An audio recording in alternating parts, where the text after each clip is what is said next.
Day, neither team working out at Tiger Stadium. Howard mentioning temperature in the mid-50s and dropping in a hurry, and also breezy tonight in Detroit. No threat of rain, though, this evening. There is a threat of rain over the weekend. And if the series continues, we'll have a day game tomorrow and then another day game if necessary on Sunday. Rick Farrell. Attention, ladies and gentlemen. Throwing out the first ball. Direct your attention to the pitcher's mound, where recently inducted Hall of Fame member Rick Farrell will throw out the first pitch.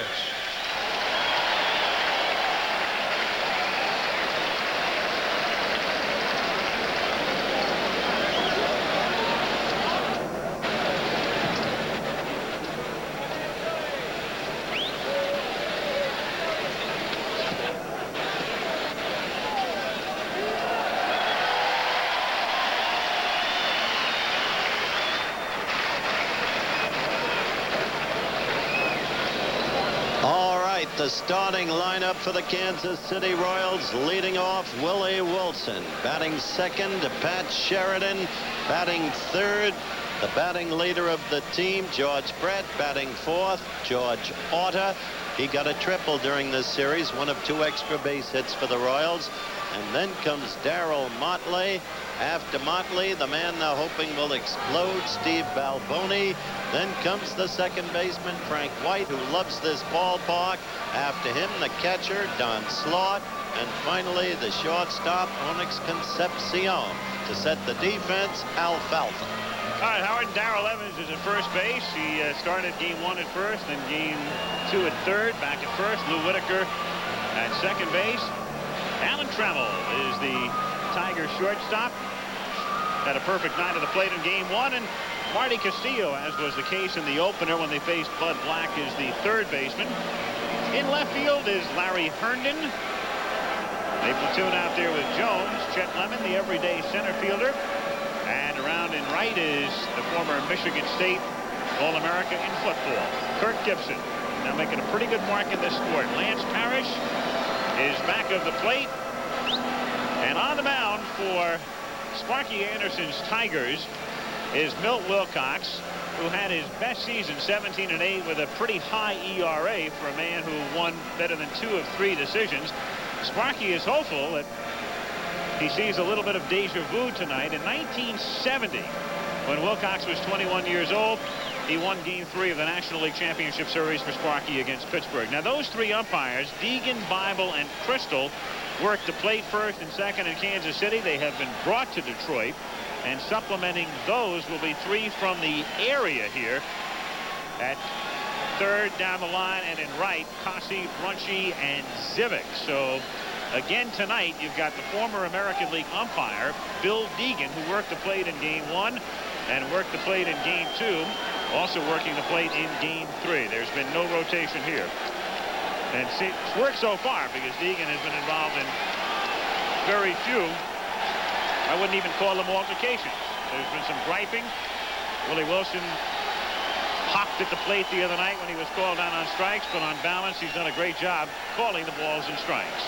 Here we go as Wilson starts things by fouling it away. I think the one thing we will have to note tonight, though, Al, is that Milt Wilcox has to get the low pitch, and so does Charlie Leibrandt, and Bill Deegan has had a very consistent strike zone, but it's been a high one.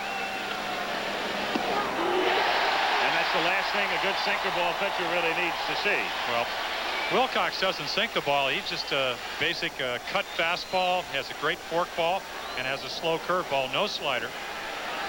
Has had some arm problems periodically during the season. Fouled away. He's had 3 cortisone shots. Well, and also he used DMSO, which is a drug you just kind of paint on your arm. It's supposed to take away inflammation. The dimensions of the ballpark before you. This is a home run heaven, except for dead center field, as you can see.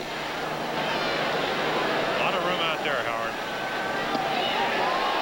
Just low, 1 ball, 2 strikes, and an example perhaps there of a borderline pitch that might be a strike in the book of some umpires. Well, again, with that inside protector, and that's a kind of a borderline pitch, but it's the one, if you're a pitcher, you want. And of course, if you're a hitter, you want them to call it a ball. It makes it a little bit easier to hit. Still 1 ball, 2 strikes the count. The really unusual thing about Milt Wilcox is that, as you said, Howard, this is a hitter's, at least historically, this has been a hitter's ballpark. He had an ERA on the road of about 5.5 runs a game, and here he's been invincible, relatively. A little bit over 2.5 runs a game. Not something you'd really figure, but I talked to Lance Parrish. He said he's been able to make the pitches on the outside part of the plate and get it to hit at the center field. Pop foul. Castillo racing over and does not make the play. Good effort, though, by Castillo, going all the way over to the tarpaulin and just running out of room. He'll get a nice hand. So the tarpaulin obtrudes here at that point, and if you go down the line a little further, there'll be another obtrusion in the form of the bullpen. Maybe a flaw in the construction of the diamonds. Well, this is one of the older parks. In fact, this park first opened in 1912. Bullpens on the playing surface in foul territory. 2-2. What do you think, Al? Age a problem, I guess. Wilcox ready, and the 2-2 pitch is grounded to short. It's Trammell over to first, and it's dug out by Evans to save Trammell. Well documented has been Trammell's shoulder ailment through the second half of the season. The fact he is not throwing as well. That was a pretty routine play. Normally, even with his problem, he would make that play without a problem. And that time Evans, though, was able to scoop out and throw in the dirt. If there's anything you can say about Alan Trammell, not only does he have an outstandingly strong arm, it's very accurate. Most of his throws, you can just put the glove right about belt high. And in this series, he's been all over the place for him. Sheridan fouling it away. Pat Sheridan last season started the year in the minors, came up in May, and his first major league hit was a home run off Milt Wilcox in the middle of May of '83. 1 ball, 1 strike the count. Milt Wilcox, 34 years old. Pitched for Sparky briefly in Cincinnati, and then he was traded to Cleveland, and then spent some time with the Cubs in '75, and then went back to the minors. Tigers picked him up in 1977, and he has been here since, and he has been right around 500 every year but this one. 2-1. He didn't get that one in a high strike zone. It was too high. That bears out your point about Sheridan tiring that you made earlier in the series. Hit foul, and the count is 2 balls and 2 strikes. Well, 6'3", but only 175 pounds, and I think we'll see Pat go back to the dugout to get a new bat. Ball in on his fist, shattered his bat. You're 6'3", right? Yes. What was your lowest playing weight? About 193 pounds. Lowest, huh? In fact, when I broke in the major leagues, I weighed about 208 pounds, and then started doing underwear ads and had to go down to 190. It's only a joke, only a joke. What are you now? About the same. So you're ready for that comeback, in other words. You mean baseball or underwear? No, I just think, and I talked to Lee May, he just thinks that as Sheridan gets a little bit older, he'll put a little bit more weight on, he'll be able to play that full 162 game schedule. Ball strike 3 as he gets a fastball over the outside corner. So Sheridan went all the way back to get a new bat, and then it sits on his shoulder. And that ball's a good 4, maybe 3-4 inches outside. Again, if you're a pitcher, you want that pitch. If you're a hitter, you don't know now the rest of the game whether you're going to have to swing at a ball a little bit off the plate or a little bit higher, a little bit low.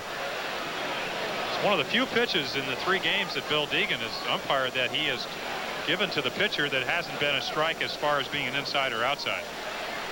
We saw that last night. If you were watching the Cub game, Gary Matthews called out on a pitch about 6 inches outside in the first inning. Here's Brett on a pitch that was just about off the plate by the same distance, and it was called a ball. 1-0. George Brett, 284 during the regular season. Wilcox with gyrations on the mound. the delivery, and then he'll always take that little hop at the end. And as you can see, he did not go all the way this year, pretty much by design. Sparky Anderson said you're going to work 6 or 7, and out you come. And he stuck to his word, did Sparky. 2-1. Do you feel that was outside? Yes, but at least he's being consistent. Maybe it caught. But it really does confuse Maybe it caught part of the plate and then tailed out. Where we are. Popped up. Shallow right. Here comes Gibson. And Wilcox has got the Royals down in order in the top of the first inning. Game 3 after a half in Detroit. Kansas City nothing. And the Tigers coming up. Tigers leading off. Lou Whitaker steady going, followed by Alan Trammell, just a brilliant player and batsman. Batting third, the slugging Kirk Gibson, red hot. Batting fourth, Lance Parrish, the home run leader and RBI leader of the team. Batting fifth, Larry Herndon.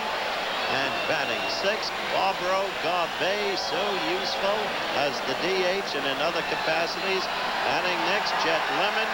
Then comes Darrell Evans. And finally, there is Marty Castillo, again to Al. And defensively, that's Steve Balboni at first base for Kansas City. Second baseman, Frank White. And his double play partner throughout the second half of the season, Onyx Concepcion. George Brett, still somewhat bothered by the hamstring pull at third.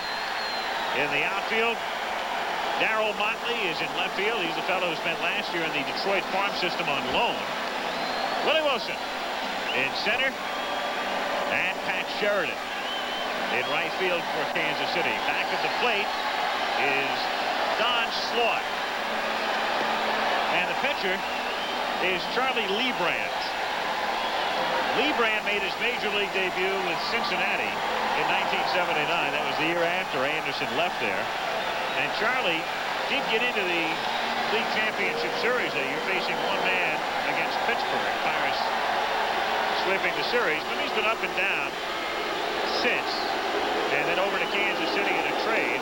This year, Leibrandt started the season at Omaha, and he was 7-1 with a 1.24 ERA in AAA. So the Royals called him up in May. He was 11-7, and he, like Wilcox, did not complete a game this year. So Wilcox started 33.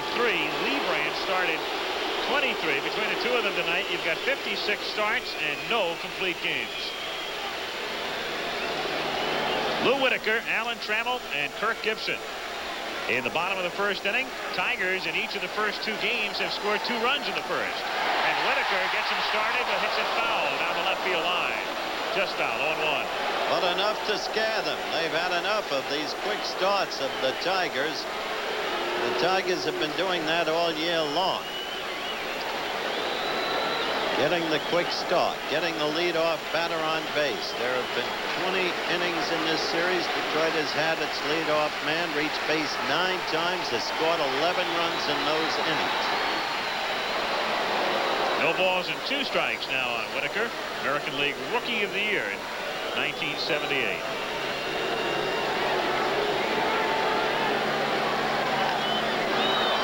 In the air to shallow center, and it's Willie Wilson looking up into the night sky, pulling it in. 1 away here in the bottom of the first inning. And Alan Trammell coming up, 4 for 8 in the 2 games. Oh, the Hitman is back. Once the Motor City Cobra, now the Hitman as originally entitled. And in the best fettle of his life. And punch like you, Jim. Trammell bluffs a bunt to draw Brett in. Takes a strike, and the count is 0-1. Keeps his left hand down. Mistake. I'll keep that in mind. Yeah, next blow, huh? Trammell 5 for 6 against Leibrandt in his career. Allen, the only 300 hitter on the Tigers this season. Count 2 balls and 1 strike. The amazing thing about Alan Trammell, and I thank Alan Roth for, we were talking before the game, he hit 300 against both right-handers and left-handers, hit 300 both on the road and at home. Pretty consistent year. Day and night. I mean, he hit 300, I mean, all year. Not just at the end of the season. Sparkaroo. You know, the lineup he started, the basic lineup he started in the first game of this series, was the first time this season he used that lineup. He's used the same lineup only 9 times this year. Ralph Houk, for instance, used his basic lineup, as we look at a foul, just foul, 69 times this season. That shows you the difference in philosophies. Both men exceptional managers. Well, also, I think it points out the depth of the Tigers to win 100 games, No question. 104 games, and be able to utilize and use as many players as they've been able. And we've seen it through the first 2 games for defensive and offensive purposes. Full count. That first game ended the other night. They had people like Dave Bergman and Rusty Kuntz and Doug Baker and Tommy Brookins in the game. So it's true when they talk about the Tigers using all 25 as Trammell draws the walk. Here in Detroit, as Gibson comes up, we're not talking about a game tomorrow. You walk around town and everybody's talking about the game on Tuesday. It's the opening night of the World Series. Can't blame them. Of course, that's understandable. I'm sure that a lot of people in Chicago were talking there wouldn't be a game 4 in their playoff series, and there is. I think what Charlie, and there we see Charlie Liebrandt, what he's been able to do in those 23 starts is at least 6 innings in 18 of them. That's his job tonight, to get to the 6th or 7th inning and have his team in the ballgame. Now, hopefully, you'd like to see him put a lot of runs on the board if you're Dick Hauser, but if that's not the case, he has to do what Ed Whitson did, which is to keep his club in the game and hope that they come up with some runs. Since he doesn't throw heat, it's been his great talent to keep his team in the games that he's pitched with finesse. That's ripped into right for a base hit. Alan Trammell will stop at second as the throw comes in. So the Tigers, who've got 2 on Tuesday in the first, 2 on Wednesday in the first, have 2 men on in the first tonight. And Lance Parrish coming to the plate. Just a little fastball, low fastball to a low ball hitter. Gibson been extremely hot. 2 big hits in the second game. Strokes it in the right field for a base hit. Well, a hit here, there'll be quick action, and you can bet Dick Hauser isn't going to ride a long time with anybody. He's struggling. 1-0 the count. Be a quick hook tonight. And you can see right there, Howard, that that's the pitcher that Charlie Liebrandt thinks he has to have. And throughout this series, and I'm not second-guessing Deegan, he just has not called a low pitch. For Charlie to be effective, he has to have that pitch. Fastball around the knee. Otherwise, he's not going to be effective. 1-1. Went upstairs and probably too high and outside. Now, a little screwball just took a little bit off. Chased it. One thing you wonder, both with Wilcox and Liebrandt, Milt hasn't pitched in 9 days, and he's basically a control pitcher. Charlie hasn't been out there in a week. I think that might have something to do with their control.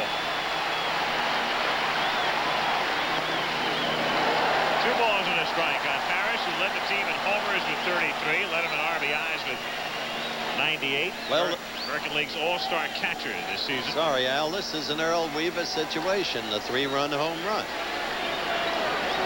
He could have had 3 had we played Tuesday night's game at this park. 2 long outs and a homer for him in KC, but he grounds this one and backhanded nicely by Brett to White for 1, and that's all. But a nice play by Brett to save a run.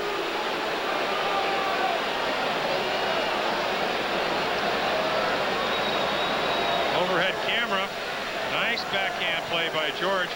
What makes it even nicer is that with Kirk Gibson, with his exceptional speed, if he doesn't have something on this throw, Gibson, as you see, just about beats the throw as it is.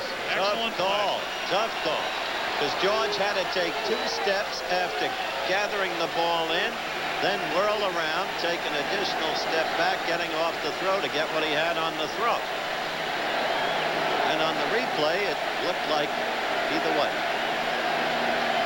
Herndon, who hits left-handers very well and has hit in this park very well despite an off year. He had 314 at Tiger Stadium. Overall this season, he batted .280, and he had to come on at the end to do that. and away. Herndon hit a home run in Kansas City. There's Trammell at third. Parrish at first, held on by Balboni. We have 2 out. In the bottom of the first inning, no score. If you're just joining us, the Royals went out in order in the top of the first. Garbe on deck. He's tough. If he should pitch carefully to Herndon and Morton. Good pitch. 1-1.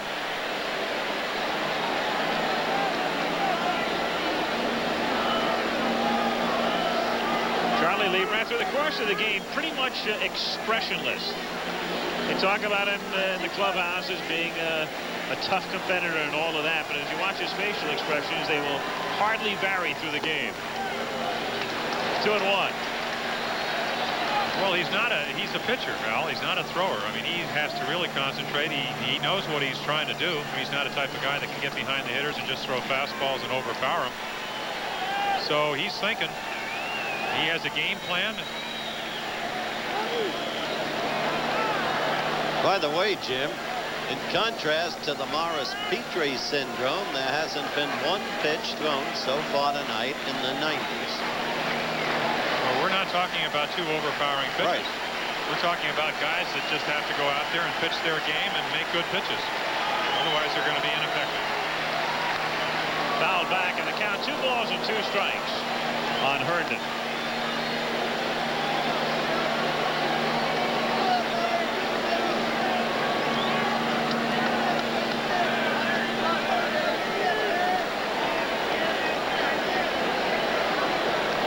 Dick Hauser's made a change, by the way, in his pitching rotation. He'll go to Bud Black, the starter in Game 1 tomorrow, if there is tomorrow for Kansas City. Originally, he was talking about Mark Gubazov, the rookie, but he'll go back with Black, and then if we have a Game 5 on Sunday, back to Saberhagen, the 20-year-old who pitched so well the other night. And Herndon strikes out swinging. So Leibrandt gets into a jam in the bottom of the first, but works out of it. And for the first time in the series, ready to work in the second inning. Let's get the thoughts of the opposition on Wilcox. Here's a summation from Kansas City manager Dick Hauser. Wilcox is a quality pitcher. I've seen a lot of him over the years. He was with Cleveland. He's over here now. He's a finesse guy. Split-fingered fastball, straight change. He'll sidearm our right-handed hitters. We need our left-handed bats. Wilson, Brett, Sheridan, especially our left-handed bats, to have a big night for us tonight. Reminder, college football coming up tomorrow. Nebraska, Oklahoma State. Those of you in the South will be seeing Georgia, Alabama, and Lee Grosscup tells me that'll be a great one in Birmingham. Then October 13th, Texas takes on Oklahoma. National telecast. Both Saturdays beginning at 3:30 Eastern time. How is the Cupper? I talked to the Cupper today. He's great. He wants to know if you think he ought to make a comeback with the Titans. Well, Nebraska's got to reprove itself in the wake of the Syracuse debacle from their point of view. Nebraska, that is. Oklahoma State, tough, unbeaten, seasoned, and looking to prove that they can capture that difficult conference title. Meanwhile, the Tigers trying to capture the American League title. In the second inning, Orta leading things off. Count 0-1. Orta, Motley, and Balboni facing Wilcox, who set the side down in order. There have been only 2 extra base hits executed by the Royals thus far in this series. A double from Gray, you'll remember that blow. Triple for Orta as you look at a ball fouled off. And it was McRae and Orta who spent the season platooning in the DH role. But with the paucity of left-handers for Detroit, in fact, the Tigers did not have a left-hander start in a game all season. It's Orta's series for the most part. McRae, though, was able to get in the other night because the Tigers went to Hernandez. That deficiency was what killed Atlanta in the playoffs a couple of years back against the Cardinals, you'll recollect. Didn't it, though? Braves went into that series without a left-hander on the roster. And they went out in 3.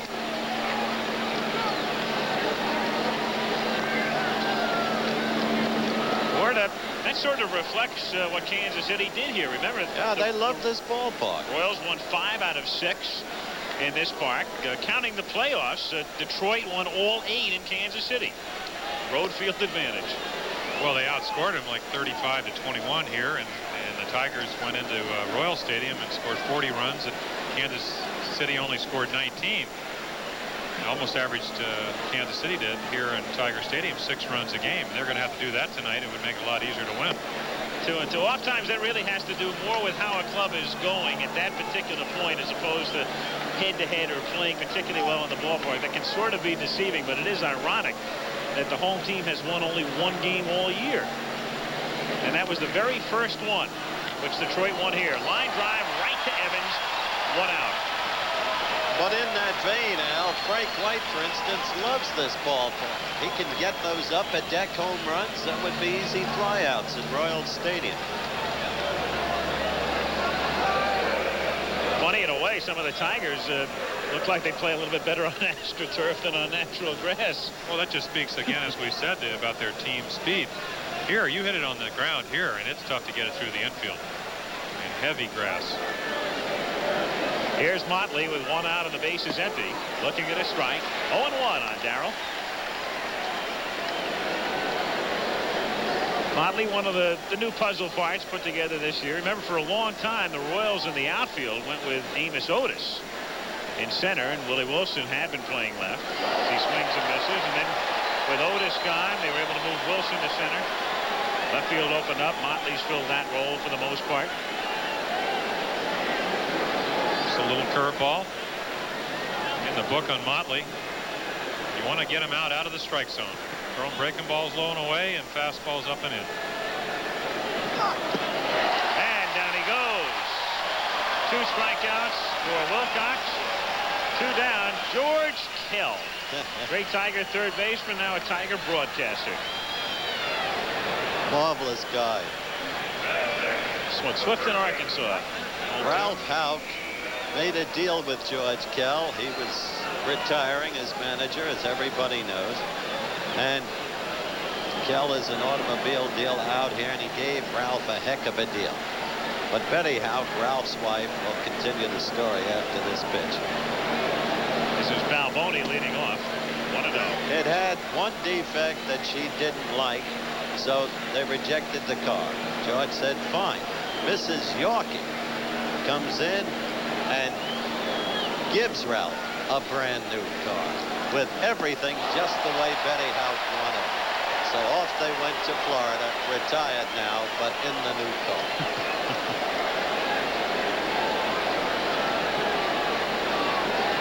Excellent curveball there. What's nice, and you can tell that maybe this is why Milt Wilcox won 17 games. He throws a fastball, he misses, and he comes back with about as good a curveball as you can throw. Good fastball in the count. 1 ball, 2 strikes. It looked like Balboni was looking for that curveball. A little bit late. Look at him after the All-Star game. I think what even makes that 8-6 record, he won his first 6 ball games. Right. So obviously after those first 6 wins, he struggled in the first half. Struggled in the middle of the season, came on pretty well at the end. 3-part year for him. And we were talking about Wilcox before, and if you go through his record, 13-12, 12-10, 13-11, 12-9, 12-10, 11-10. Every year right around the same figure, and then this year the beneficiary of some very good support, and he's been pitching a little bit better than he had in the past.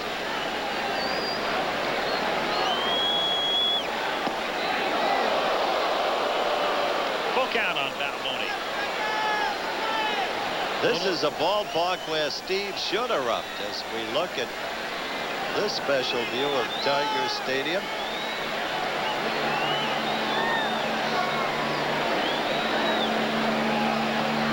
And up high, just missing with a breaking ball for ball 4. First Royal base runner as Balboni goes to first base with 2 down in the 2nd inning. We'll see Frank White after you look at the pitch here. Now here's a guy who loves this ballpark, as I mentioned.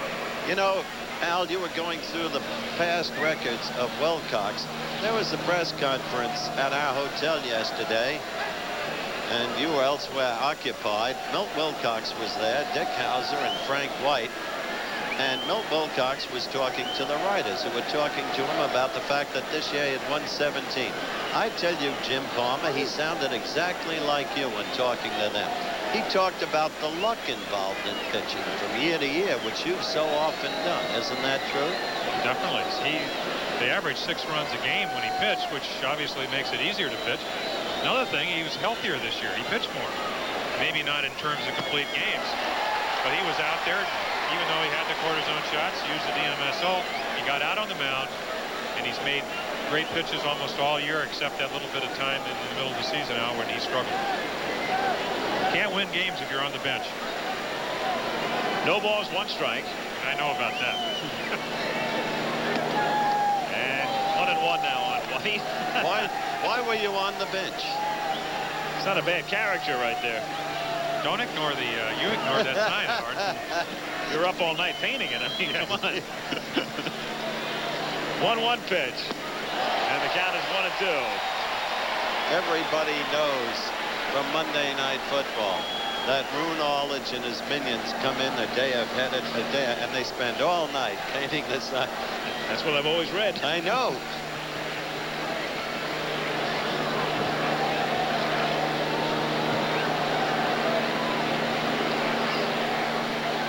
Balboni at first. No Carl Lewis he, and so Evans can play behind him.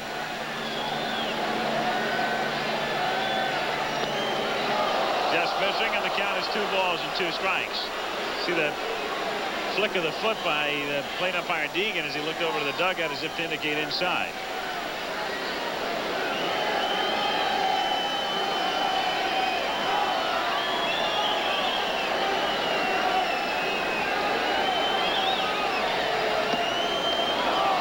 Wilcox has gone full, and that means Balboni will take off with the pitch. 3-2 and 2 down.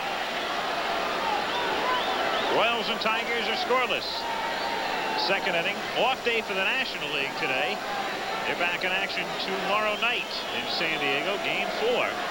Royals have not yet led at any point in this series. White pops it in the air. Shallow left. Trammell and Herndon are both calling, and finally it's Herndon. And the crowd's so noisy here, they were having trouble hearing each other. Herndon is rather soft-spoken anyway, so he had to get close to Trammell before Allen could hear him and move out of the way. So in the inning, they leave 1. As Balboni is stranded, and Herndon just barely able to hold on, make the catch, and retire on the side. After 1.5, KC nothing, Detroit nothing. Ball in the middle of the plate. Pitcher's the 5th infielder. Not exactly well prepared for that line drive. Of course, my theory was always protect yourself first and try to catch it second. But the good fielding pitchers probably knock that ball down, keep in front of them, and get it out. So he's at first, and Lemon, who's hitless in the series, coming up with Garbey at first base. Just to finish the situation with Garbey, he was subsequently cleared of those charges. Lemon takes a strike, and then got involved in an altercation with a fan in the minor leagues last year as well. And was suspended, but reinstated.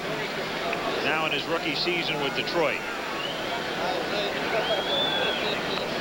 Fouled back, and the count is 0-2. Here's a man who's been struggling in this series. Early today, took all kinds of batting practice, determined to break out of it. Chet Lemon. Well, he's hit left-handers exceptionally well this year, but struggled against right-handers, so I suppose he is going to come out. At least you have a left-hander on the mound. That was much earlier today. That was well before normal batting practice. Lemon coming out to take some extra hitting. Well, he's always been one of those guys. I remember when I was playing with the Orioles, if he came out, he'd be out there an hour, even in Baltimore, out around 3:30 with Gates Brown, just taking extra hitting. He's that type of guy, one of the hardest workers on this team.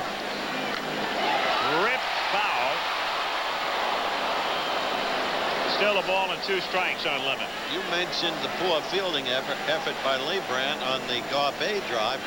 One of the things I always liked about your team, Jim, you knew when a pitcher had a defensive weakness, how to make it part of your game plan, offensive strategy to take advantage of it. Witness the way you bunted on Tommy John. Right? That's the way we figured, the only way we could beat him. There you saw just a kind of a one of your mediocre moves to first. Leibrandt not exceptionally that well of holding guys on.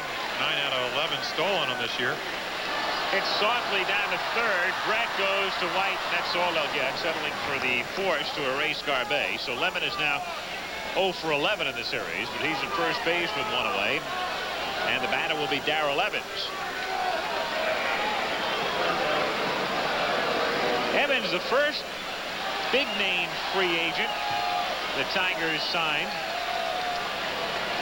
Picked by 18 clubs in all when he played out his option after last season with the Giants, a year in which he hit 30 homers. Got off to a pretty hot start for Detroit, then kind of tailed off and settled in and wound up with a low average, 232, but still 16 home runs and 63 RBIs.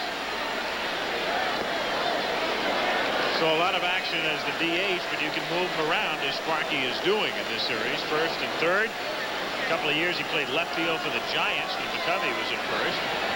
And even spent a few games at shortstop in recent seasons due to injuries of other teammates.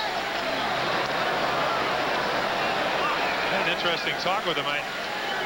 He said he really felt when he came over here, he got a big contract, he had 30 home runs last year. They expected him to hit a lot of home runs. He said he was trying to hit every ball in the right field stands here instead of going the other way, getting his pitch to hit. And then he worked with Gates Brown, who's the batting instructor, instead of trying to hit every ball in the right, went in the left field a little bit more, and his average came up.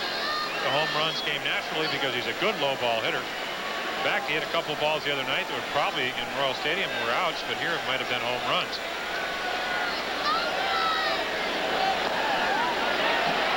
3-0 the count. I think another thing you pointed out the other night, how he maybe didn't hit as many home runs, didn't hit for the average, but he does walk, doesn't swing at too many bad pitches. Exactly. Led the team in walks, in fact, to 75 this season. Strike 3 times in his career. Evans has drawn more than 100 walks. That's the one thing that Earl Weaver always used to stress when he managed at Baltimore. When guys aren't hitting, you can't help the club by taking pitches and walking. But what seems to happen is that you press even more and you start swinging at bad pitches. He rips this one toward left center field for a base hit. Willie Wilson deep to cut it off. Evans with a wide turn holds with a single as Lemon goes to third. So again, the Tigers, as was the case in the first inning, are threatening. First and third and 1 out. Well, we talked about being patient. He's a low ball hitter. He just went the other way with it. Not a bad pitch, but not a real good pitch if the hitter is patient enough to take it the other way. You try to pull that ball, it's a double play. Who was the best low ball hitter you ever saw? You mean quality hitter? I mean, the best low ball hitter I ever saw was Joe Pepitone. Really? Every time I threw him a low fastball, it was a home run. That's pretty good low ball hitter. Reggie was a good low ball hitter. Still is. And a great low ball hitter was Stargell.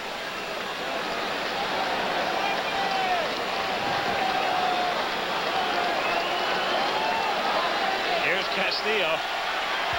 Marty Castillo, who started only 14 games in the regular season at third, with the infield playing at double play depth.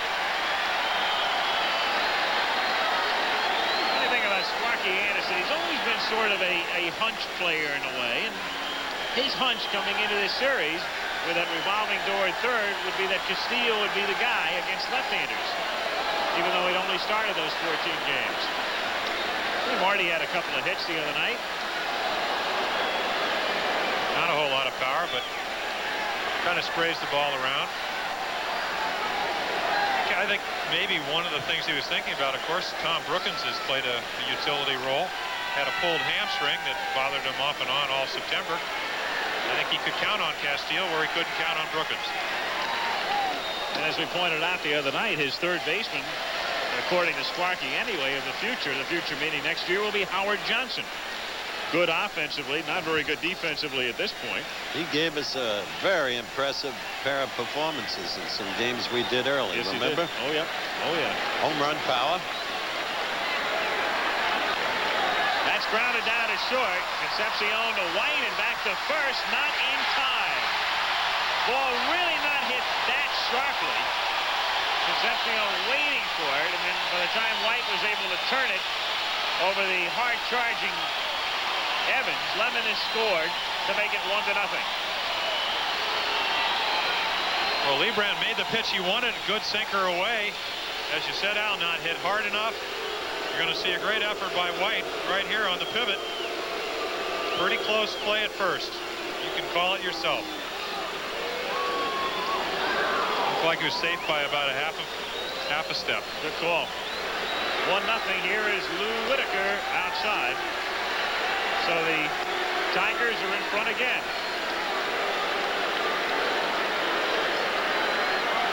1-0 Detroit. 2 down. Castillo at first. 2-0 on Whitaker. I think here, if you're a veteran pitcher or you're an experienced pitcher, you look at Milt Wilcox, you're pitching against him. The last thing you want is a big inning. You look at his ERA, he knows he gives up 4 runs. What you want to do is keep your club in the game. You don't want to start walking guys and have that big inning. Same task that Saberhagen had, and he succeeded. He certainly did. He gave them a chance to win. They just did not take advantage of the opportunity. You see a graphic like that, you get some idea of Detroit in this ballpark.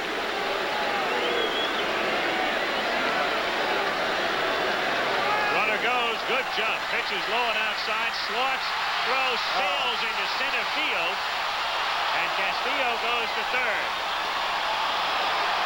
So Castillo running, but a great jump on Liebrand. Castillo stole only 1 base in the regular season. Well, again, we talked about Sparky's ingenuity. He knows Liebrand doesn't have a good move. He goes on his first move. The base is easily stolen. The throw is into the runner. Looked like it might even hit him in the back and into center field. Castillo gets up and is on his way to third base. As aggressive a manager as we've talked about in the prior 2 games as there is in the big leagues. Stolen base and an error on Slot. And the 3-1 pitch now is a breaking ball and a half swing, little tapper. Trouble. Who's going to cover first? Liebrand just does get there. Confusion as to who was going to come up with the ball and who was going to cover. But Liebrand was able to rapidly move to the bag as Balboni shovels it to him. And in the inning, the Tigers settle for 1. Watch it again here. Excellent play by Charlie. He realizes he can't get to the ball. Balboni makes a nice shovel throw. Close, but he's out. So the Tigers draw first blood again. Royals come up in the third. Detroit leads 1-0. We will be here if necessary, meaning if Kansas City wins. It would be Bud Black and then Jack Morris, same 2 pitchers who started game 1. And our airtime tomorrow is 12:30 Eastern time. National League Championship Series definitely tomorrow, game 4. Cubs lead 2-1. Scott Sanderson, Tim Lawler. And that's tomorrow at 8 Eastern. I tell you, on the coast. San Diego gets a big bat in there with Tim Lawler. They do, yeah. He can hit.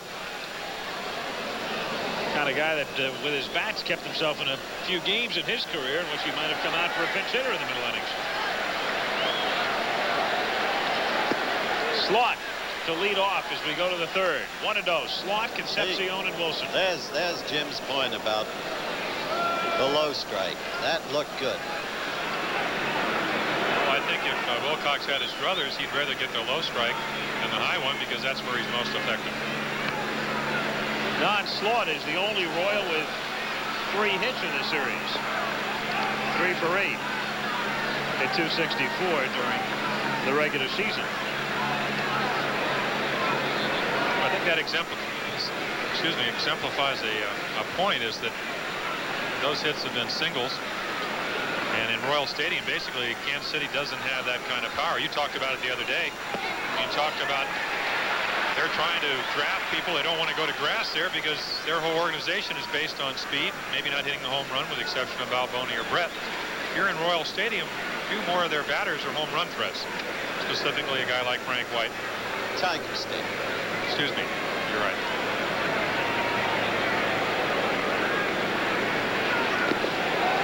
Two balls, 2 strikes on Don Slaught, former UCLA catcher. Platooned last year with John Watton and took over the role full time in 1984. In a year, as George Brett said during our pregame show, in a year that the key words in Kansas City were transition and rebuilding. You put it very well. That's hit foul, and the count still 2 balls and 2 strikes on it. Tiger Stadium packed. Holds about 54,000 to look around this venerable ballpark. About a mile or so from downtown Detroit. What a history to this ballpark. Grounded to first. Evans backs up, overhands to Wilcox. 3-1 in the scorebook. 1 out in the 3rd inning. You were here in 34 when they threw the debris at Medwick, weren't you, Al? Center field bleachers. There we see Evans. He knows he has plenty of time, so he chooses to take a step backwards. The basic play for the pitcher, something you do every day of spring training. Get over to first. Onyx Concepcion. Castillo is playing in on the grass at 3rd. Strike. Look at the 3rd baseman, Concepcion, type of guy who will lay one down if you're not honest at 3rd. And quickly Wilcox on top, no balls, 2 strikes.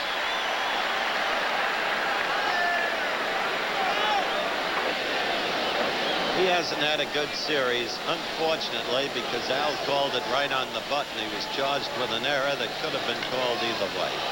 Fly ball to center field, and it's Lemon getting his usual terrific jump and making it a very routine play. And that error, unfortunately, cost heavily. That led off the 2nd game. A little chopper hit by Whitaker in an inning in which the Tigers got 2.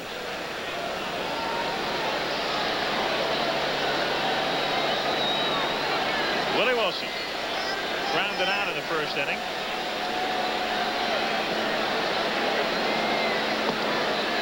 Strike. There's quite a, remember that confrontation with Dempsey and the Tigers, the supposed confrontation here in June, according to some remarks Rick supposedly made. Never bothered Rick. He's a scrapper. Well, he certainly is. Grounded foul, and the count no balls and 2 strikes. That's that earlier. bullpen obtrusion that I don't like. How do you feel about that, Jim? I think we ought to ask Earl Weaver. We ought to give him a call. I mean, we had a game forfeited because of those outside mounds out in Toronto. They kept covering it with a tarp. Finally, Marty Springett had a call. Earl took his team off the field, and I wasn't there to counsel him. I had gone ahead because I was pitching the next day and ended up forfeiting the ball game, losing the protest and the ball game eventually later on in the summer. 1 ball, 2 strikes the count. And Howard, you talked about leadoff men getting on. We threw the stat out the other night, 52 and 13 when Wilson gets on base more than 2 times or 2 times.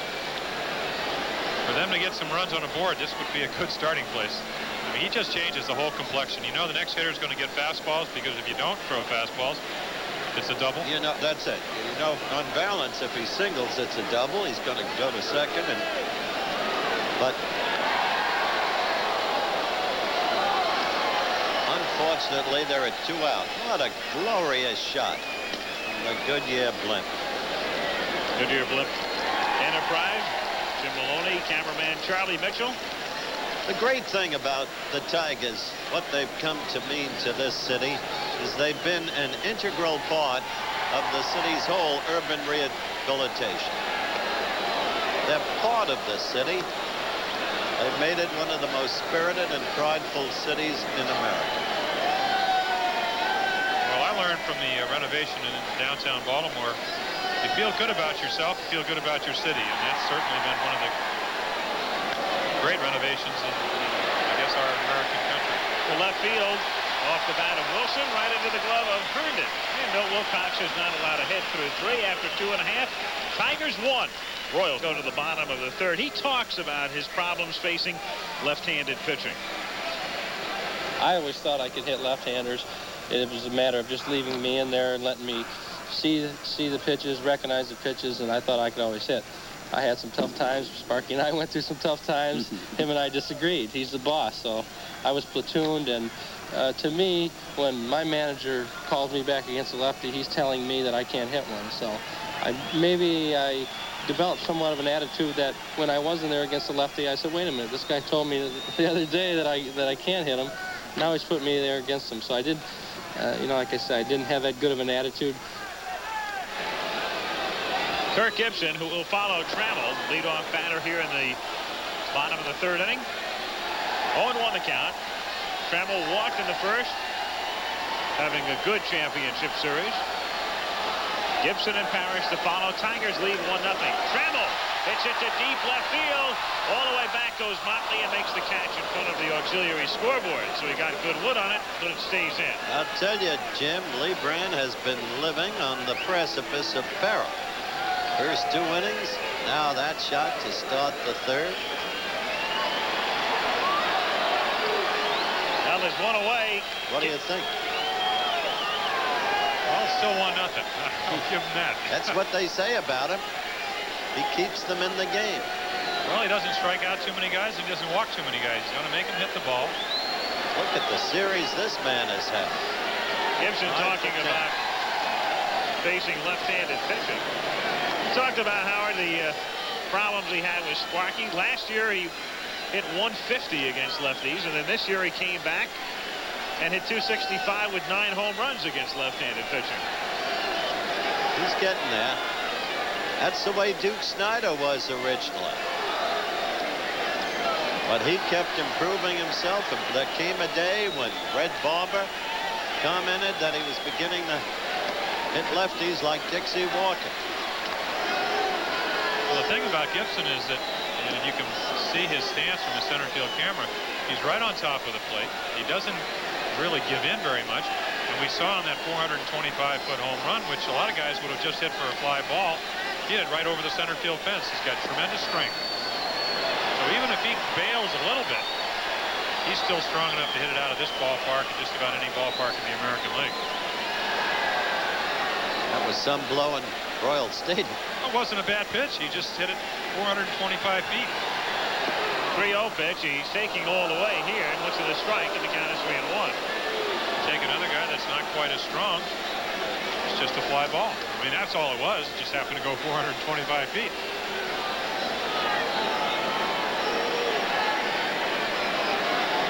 Fastest pitch in the whole ball game thus far has been 88 miles per hour.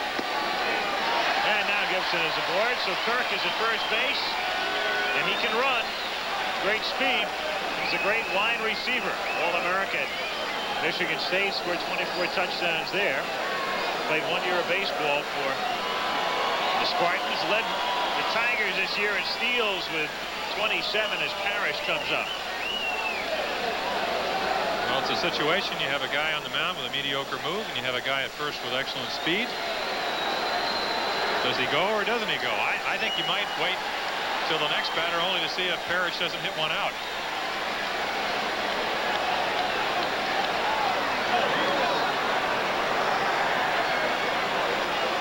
You wonder what this does to the pitcher? It just changes your rhythm. You got to get, if you know the guy's going to run, you better get rid of the ball a little bit quicker if you have any chance of throwing him out. So maybe you don't have the smoothness that you would have if nobody was on.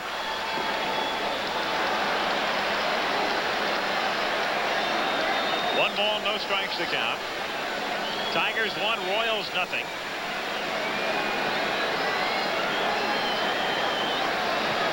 Gibson this year became the first Tiger in history to hit 20 or more homers, steal 20 or more bases. He came very close to the 30-30 club, which has some pretty exclusive company. Like I mentioned, at 2070 he had 29 steals, 27 home runs to go along with that.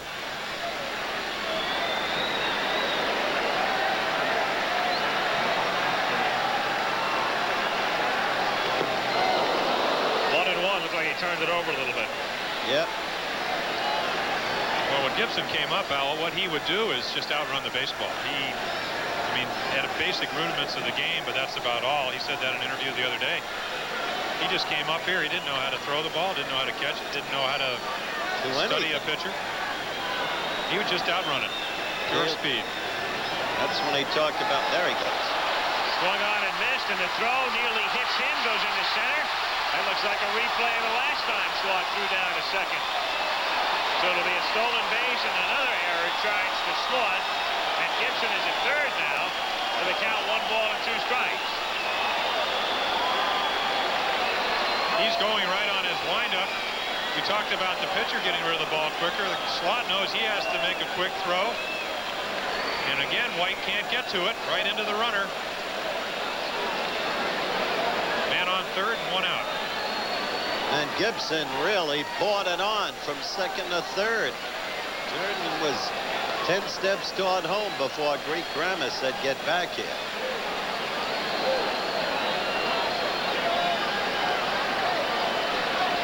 Oh, no chance for Frank White. Now a ball and 2 strikes, and in the infield, there's the alignment. Only Concepcion is deep. White plays at the edge of the grass at second. And the count is 2-2. This Detroit lineup keeps coming at you, don't they, Jim? There's no rest. Not too many holes. Just about everybody in the lineup can hit a home run. Like the old days when you had one after another in this lineup. Big strikeout. Oh, that's a biggie. 2 down. Now the infield goes back to normal depth with 2 out. And he's got Herndon to face. Guys hanging in there. Did Willie Horton used to hurt you? Well, yeah, one time or the other he did. I mean, he'd come in here. First guy would be Dick McCullough, over 20 home runs. Mickey Stanley, K-line, followed by Horton, followed by Freehand, followed by Northrop. Don Wirt. Well, he was your out guy. Not, yeah, and then Eddie Brinkman. Pretty good lineup. Herndon swinging and missing. And the batting coach of the present Tigers, Kate Brinkman. I mean, just think what would happen if the Tigers went out and got a third baseman in the free agent market. Even though they do talk about using Johnson next year. 1 ball, 1 strike. Give Lee Brandt credit. That was some big strikeout. He continues to live dangerously, but they're in the ball game, and that's what matters. Excuse me, Howard, he made the same pitch he made to Herndon the time before. Good blown away pitch. Little looper to the right side, but White will handle it, and Lee Brandt again works out of a jam. No runs, no hits. Gibson left at third, and he was hit by a fly ball in Anaheim. He talks about the incident. It was a ball in the sun. We were winning about 11-1, and I was determined to catch the baseball, and I was fighting with the sun. I flipped the glasses up and down, and eventually up trying to find a baseball. And when it came down, it hit me right on top of the head, and for a minute I thought I might have lost my eye. I was very fortunate. I was out for about 10 days. I had what was called vertigo, which is a chronic dizziness. Exactly. And when I came back, you know, naturally it took a little time to try to find my stroke. Scary. Have to be. That's something, you know, you see a lot of outfielders lose fly balls in the sun, but rarely do you see them get conked with it. What you have to wonder about here, Jim, you've seen it so many times.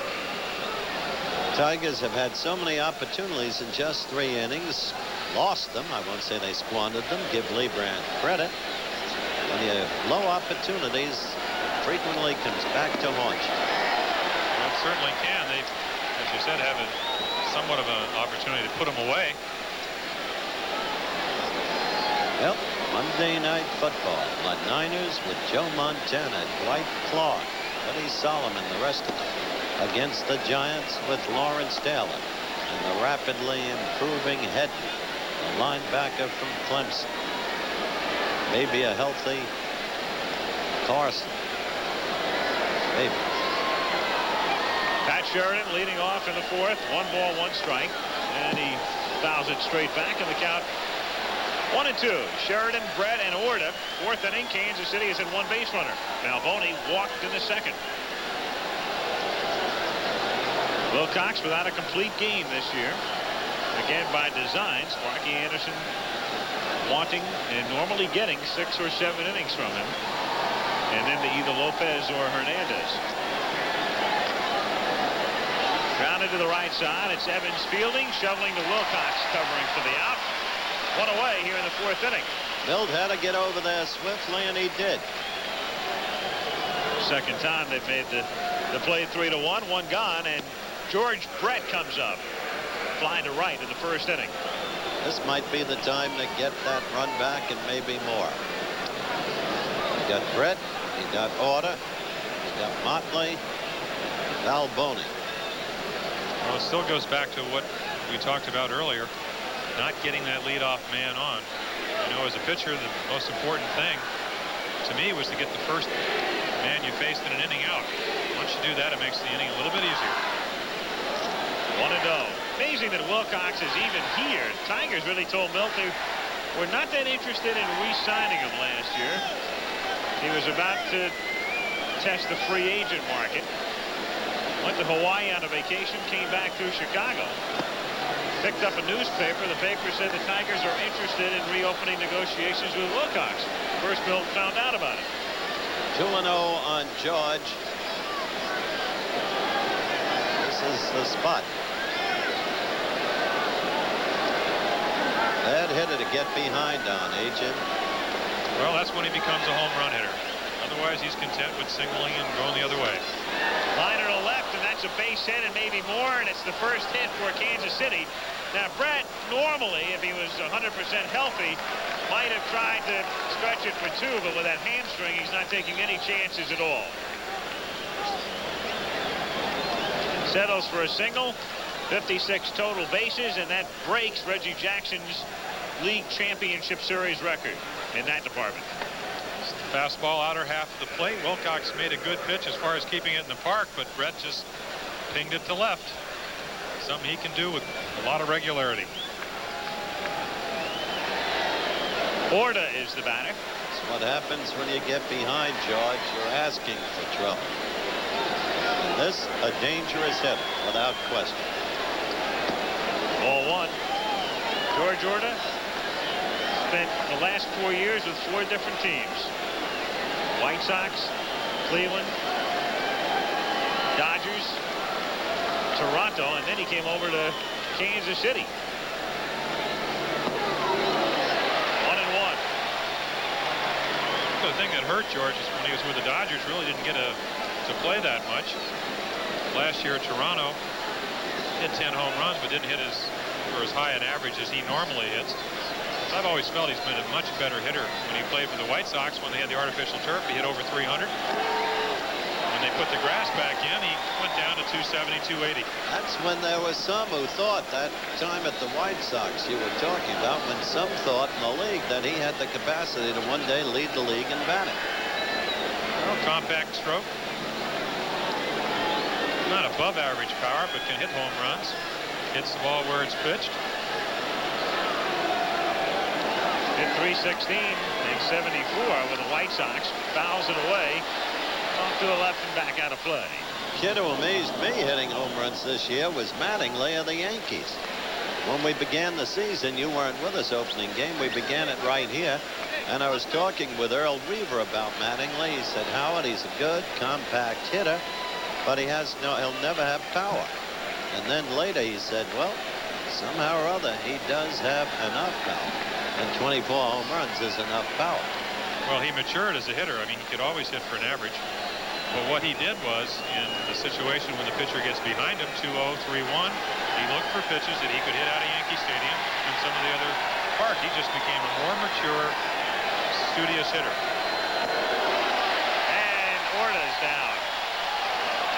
Well, number 3 for Milt Wilcox.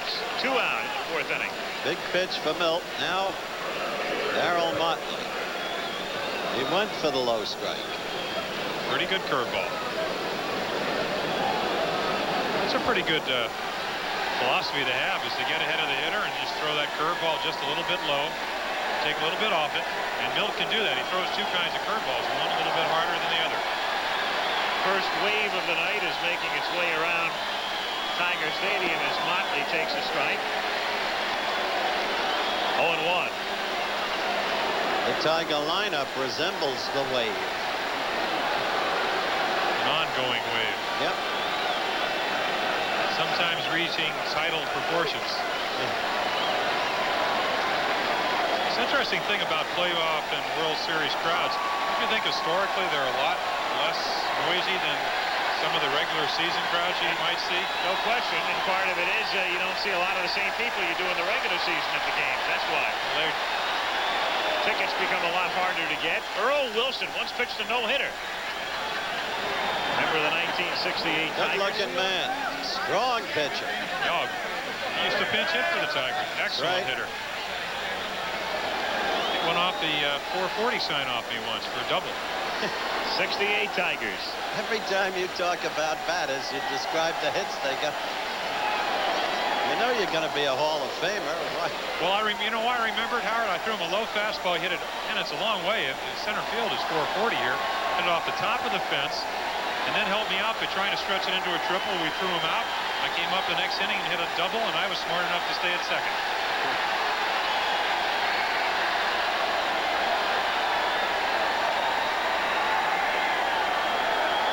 Here's the 0-2 pitch. Swung on and missed for strike 3. So Wilcox has struck Motley out twice. Has struck out 4 in the game. No runs. The Royals get their first hit and lead 1. Middle of the 4th. Tigers 1. Royals nothing in game 3. That may very well happen.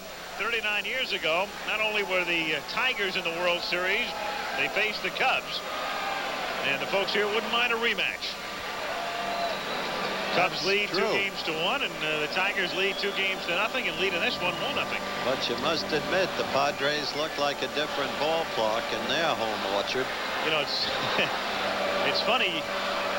All right, there is Richie Phillips, the negotiator for the Umpires Union, with Lee McPhail, the head of the Player Relations Committee. I noted at the outset of our program tonight that it was Lee McPhail who negotiated the prior 2 contracts with the Umpires Union. He is a very influential man, experienced, and with Chub Feeney, the National League president, as you look to the cold strike, ensconced on the West Coast, Lee and Chub are old friends, and Lee paid a visit. Fouled away. Maloney giving chase, and it's drifting back, and he drops the ball.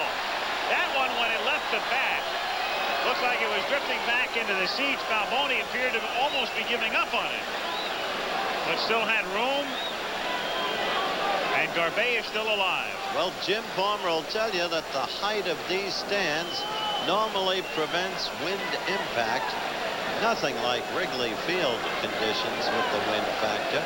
But right there, it did affect it, didn't it, Jim? Well, the wind does swirl, and also, if you look at the gravel, you can lose your footing very easily here. And it looked like Steve slipped a bit. Really let the ball go back over his head. That's charged as an error against Balboni, and that's 3 errors in the game now. And just to finish off what we were saying about the umpire strike situation, Phillips met for 2 hours today at our hotel with American League President Bobby Brown and Lee, and there's no resolution yet of the umpire strike. I have an idea about something that might settle it. Lee McPhail, former president of the United States of the American League. Yeah. Maybe he's offering him all the fine money that Earl Weaver contributed over those years with 89 expulsions. Think that would settle it? Fines were pretty low, though, for most of those, weren't they? How about the Dick Williams fine this year? $10,000. I think it'll be settled, just a conjecture, before the World Series. Scoring summary, 2nd inning. Tigers getting their run. Garbey and Evans with singles. Castillo hitting into a force. And down he goes here. So he gets a second life when Balboni can't handle a foul pop, but he strikes out. 1 away. Just a little tailing fastball. Last time Garbey hit it right up the middle. This time made a little bit better pitch. And that's a big out because, as we said, Lee Brandt's keeping him in the game. A lot of times you have a little bit of letdown when a guy doesn't make a play behind you. He came back and got the strikeout. Here's Lemon, hitless in the series, but he scored the only run of the game tonight. Jim, does Lee Brandt remind you very much of Paul Splitoff? Well, he really does. Lemon hits a high fly ball to left field and deep, but it's going to hang for Motley to make the catch. 2 away in the 4th inning. One of those fly balls here at Detroit that your heart flutters a little bit, especially with the wind blowing out to left. But normally the wind, as I said, doesn't affect the ball here. It's just not that far. You have the high stadiums. Interesting that Lee Brandt's on the same team that Paul played for and may yet come back to if his health comes back. But I find a great similarity between them. Well, their pitch selection is a lot too. Yeah, same kind of pitch. Turn the ball away, throw the slider in on the right-hander, and just change speeds. Up high to Evans. 1-0 the count on Darrell. Lee Brandt has a big edge over you. Much bigger one over me. And out. What's that? Turned 28 yesterday. It was a very good year. There's another birthday today. Aurelio Lopez is 36 today. Well, he says he's 36.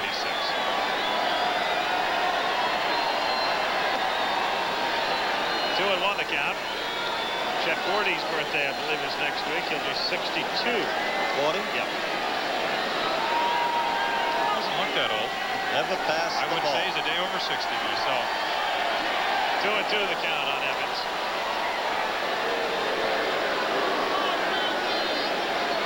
Lee Brandt thus far having a very good inning. Looking like he's very much in control.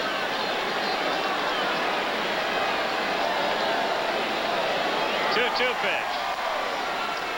Just missing for ball 3, so the count is full on the number 8 hitter. 1 run, 3 hits, no errors for the Tigers. No runs, 1 hit, and 3 errors for the Royals. 2 out, bases empty. Bottom of the 4th inning. And Evans is on. So Darrell draws a walk. 3rd walk given up by Lee Brandt. The other 2 did not hurt him. In no inning has he retired 3 men in a row. Castillo grounded into a force in the 2nd inning, and that drove in the only run of the game. Well, Al, in this situation, when you know your team's not scoring, you sometimes are a little bit finer. You'll maybe gamble, walk a guy, especially a guy like Evans that has home run power, to pitch to a guy as a single hitter because you know you can't give up another run. And they send Evans, and Slott's throw again winds up in center field. Having a terrible night, But Slot. Evans got tangled up. Slott won't get an error this time, only because it's scored simply as a stolen base for Evans. So, again, Sparky Anderson's aggressiveness, the aggressive nature, he sends Evans on that very first pitch to try to get the man into scoring position. Well, you know what this indicates to me, Al? It indicates that Lee Brandt does not have a good move. They have picked something up, and they're going on his first move because Darrell Evans does not have good speed, and they're really not running on Slot. They're running on the pitcher. I mean, he just doesn't have the move to keep them close at first base. Granting that, you're completely right. Nonetheless, Slot is throwing poorly. Well, keep in mind, Howard, he knows that his only chance of throwing the runner out is to really get the ball down there as quick as he can. Evans is You're right, he hasn't made very many good throws, but I think he's rushing them. Well, I think he would have had him out on this one with a good throw. No doubt about it. Evans is not a speed merchant, but Darrow did get a good jump on Lee Brandt. He only stole 2 bases in the regular season. Meanwhile, 0-2 on Marty Castillo. And let's see if Lee Brandt can escape damage again. Tell you who quelled the Tigers nicely this year. An old teammate of Jim Palmer's, Mike Flanagan. Beat him 3 times. Had an 0.27 ERA. About a quarter of a run a game. 1 ball, 2 strikes. George Anderson, 50 years old. Roger Craig in the background, his pitching coach, and Craig saying that he's 90% sure he's going to retire after this season. Roger? Roger saying that. I hope That's not. down 10% from the middle of the season. He said he was 100% sure then. Well, he said it has everything to do with his family. He wants to watch his kids and his grandkids grow up and spend more time with them. I know that feeling. 1-2 pitch, just missing. And Anderson has put together a great group of coaches. Craig, a former manager. As you look at Evans at second. His top lieutenant, Alex Gramish, third base coach, former manager of Milwaukee. Crowd really has that wave going right now, creating that response. Sometimes you'll see from that angle that camera appears to be shaking, or it is shaking. It's not your set. Reason is the upper deck feels like an earthquake when all these people get up and down like that, shaking the camera position as the wave rolls by. It's still the University of Michigan at Ann Arbor that takes credit for starting the wave in this country. Now, the University of Washington takes credit, and also the Oakland A's and Crazy George are taking credit for it. So I don't know who gets the credit. Frankly. Frankly, I agree with you. 2-2 pitch. Low. They all talk about the day the wave started. I think a more important day maybe the one it ends.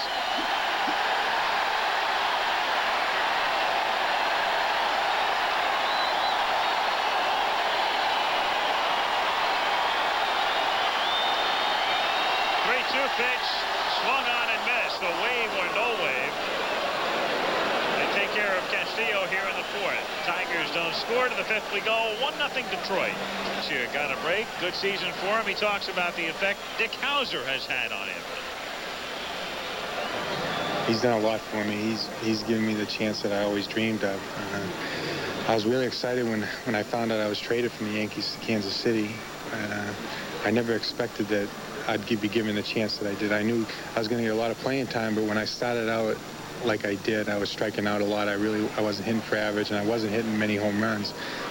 But Dick Hauser stuck with me, and he kept me in the lineup, and a lot of encouragement and a lot of help from him and from Lee May, the batting coach, and I was able to turn things around in the second half. Balboni hit 244 during the year, 28 home runs to lead the team, 77 RBIs. He starts it, fifth inning. Tigers lead 1-0, and Wilcox throws a strike. Balboni, White, and Slaught in the fifth.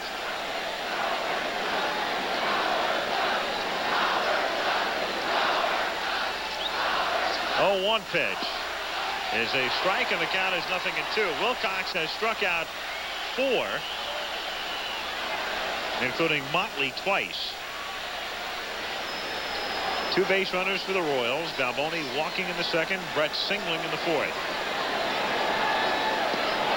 And Balboni has struck out, so that is 3 successive strikeouts and 5 total for Milt Wilcox. We talked about the split-fingered fastball. Watch that ball go down there. One of his best pitches. In fact, the last 2 strikeouts have been on that pitch. The ball comes up looking like a fastball and just tumbles, and the bottom drops out. Tough pitch to handle. Frank White flying to left. White hit 3 home runs in this park this season, including a grand slam off Wilcox. 1-0 the count. Well, it's still early, but somebody's going to have to do something for Kansas City. They were silent in game 1. They were basically silent until the latter innings in game 2 and cashed in on some breaks to tie. So let's face it, we talked all along in this series about how the relief pitching for both teams are probably the most important assets they have, or at least one of the most important.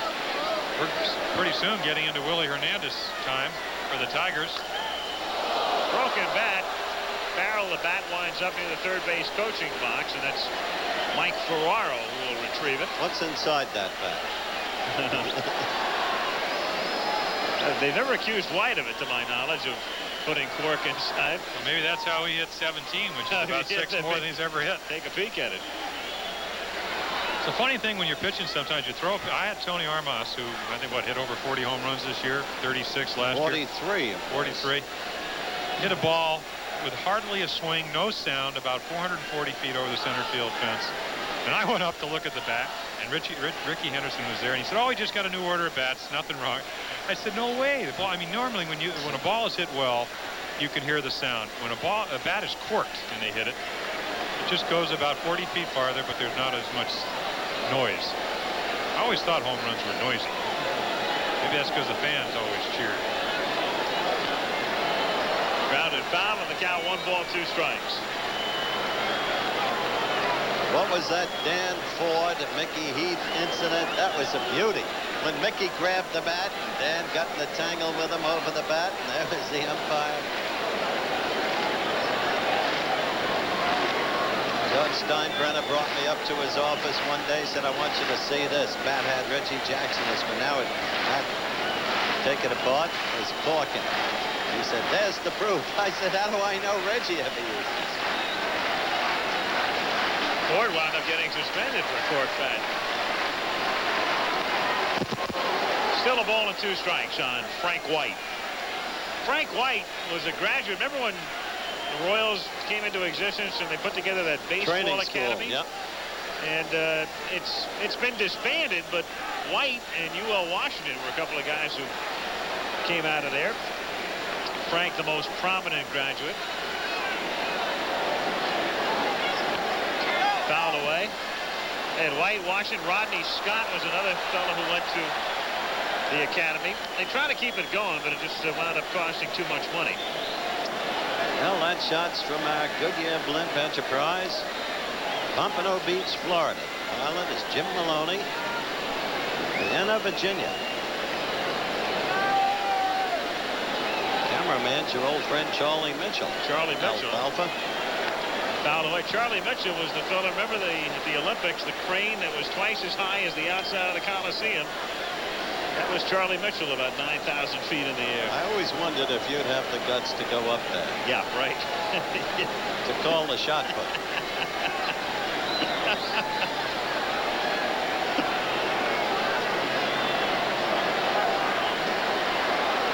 1-2. And White swings late and misses. And Milt Wilcox, not a strikeout pitcher, all of a sudden has rung up 4 in a row. As you suggested, our storyline at the beginning was relievers. Jim, what's happening? Still early, Howard. Yeah, that's true. They're hanging in there, I tell you. Well, he's making some great pitches. Another split-fingered fastball. I don't think he's trying to strike out the hitters. He's just making some great pitches, and they're not hitting them. And Lee Brandt hangs tough.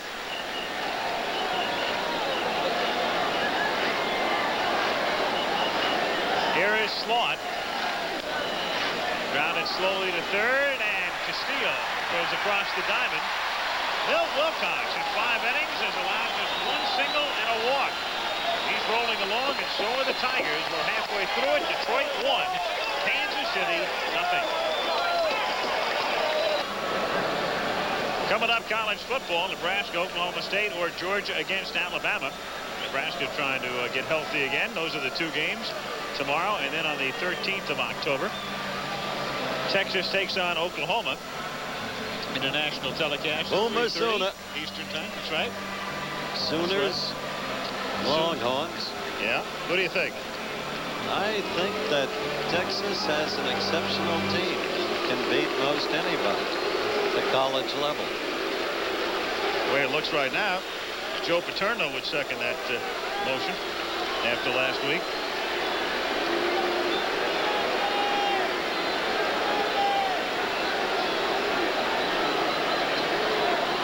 Bottom of the 5th inning here, as the top of the order comes up for the Tigers. Lou Whitaker takes a strike. Whitaker, Trammell, Gibson.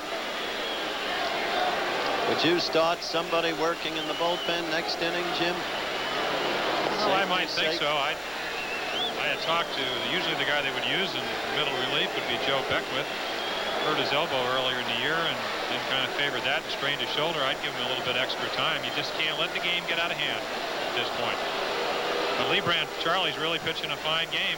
He's doing exactly what Saberhagen was doing. Keep him in the game and hope that his team can come back. But so far, to be honest, they haven't shown any indication that they can handle Wilcox at all. But 1 run isn't much. In the air to left field. Motley started back and then comes in to make the catch. 1 away. He flirted with that ball. Almost overran it. 0 for 3 is Whitaker tonight as he goes back to the dugout, and Alan Trammell climbs in. Walk, fly to left. 0 for 1. This is when you think back to those early inning missed opportunities by the Tigers. Again, give Lee Brandt credit for that. Alan Trammell. Talk about Trammell and Whitaker and Parrish. There's your high strike zone right there. Trammell and Whitaker and Parrish coming up with the Tigers in late '77. Their rookie years were technically '78, and they were all officially rookies, but they were called up toward the end of the season. Trammell and Whitaker really inseparable. The two of them made their major league debut in the same game at Boston, September 9th, 1977. Whitaker had 3 hits. Came up through the minors together, their final year in the minor leagues. When you talk about good teams, you talk about strength up the middle. You got Parrish behind the plate, 2 Gold Glovers at second and short, and Whitaker and Trammell, and then Lemon in center. Squibb back to the mound, and Leibrandt throws to first to the out. Looking better and better. 2 down. Leibrandt still has not had a 1-2-3 inning. Tell you what, it's about cold enough now for Santa Claus. Started out in the mid-50s, and right now it may be in the low 50s, but with the wind whipping around, pretty chilly. Crowd was celebrating even before the game in a festive mood. Now they're growing a little bit rested. They want some runs.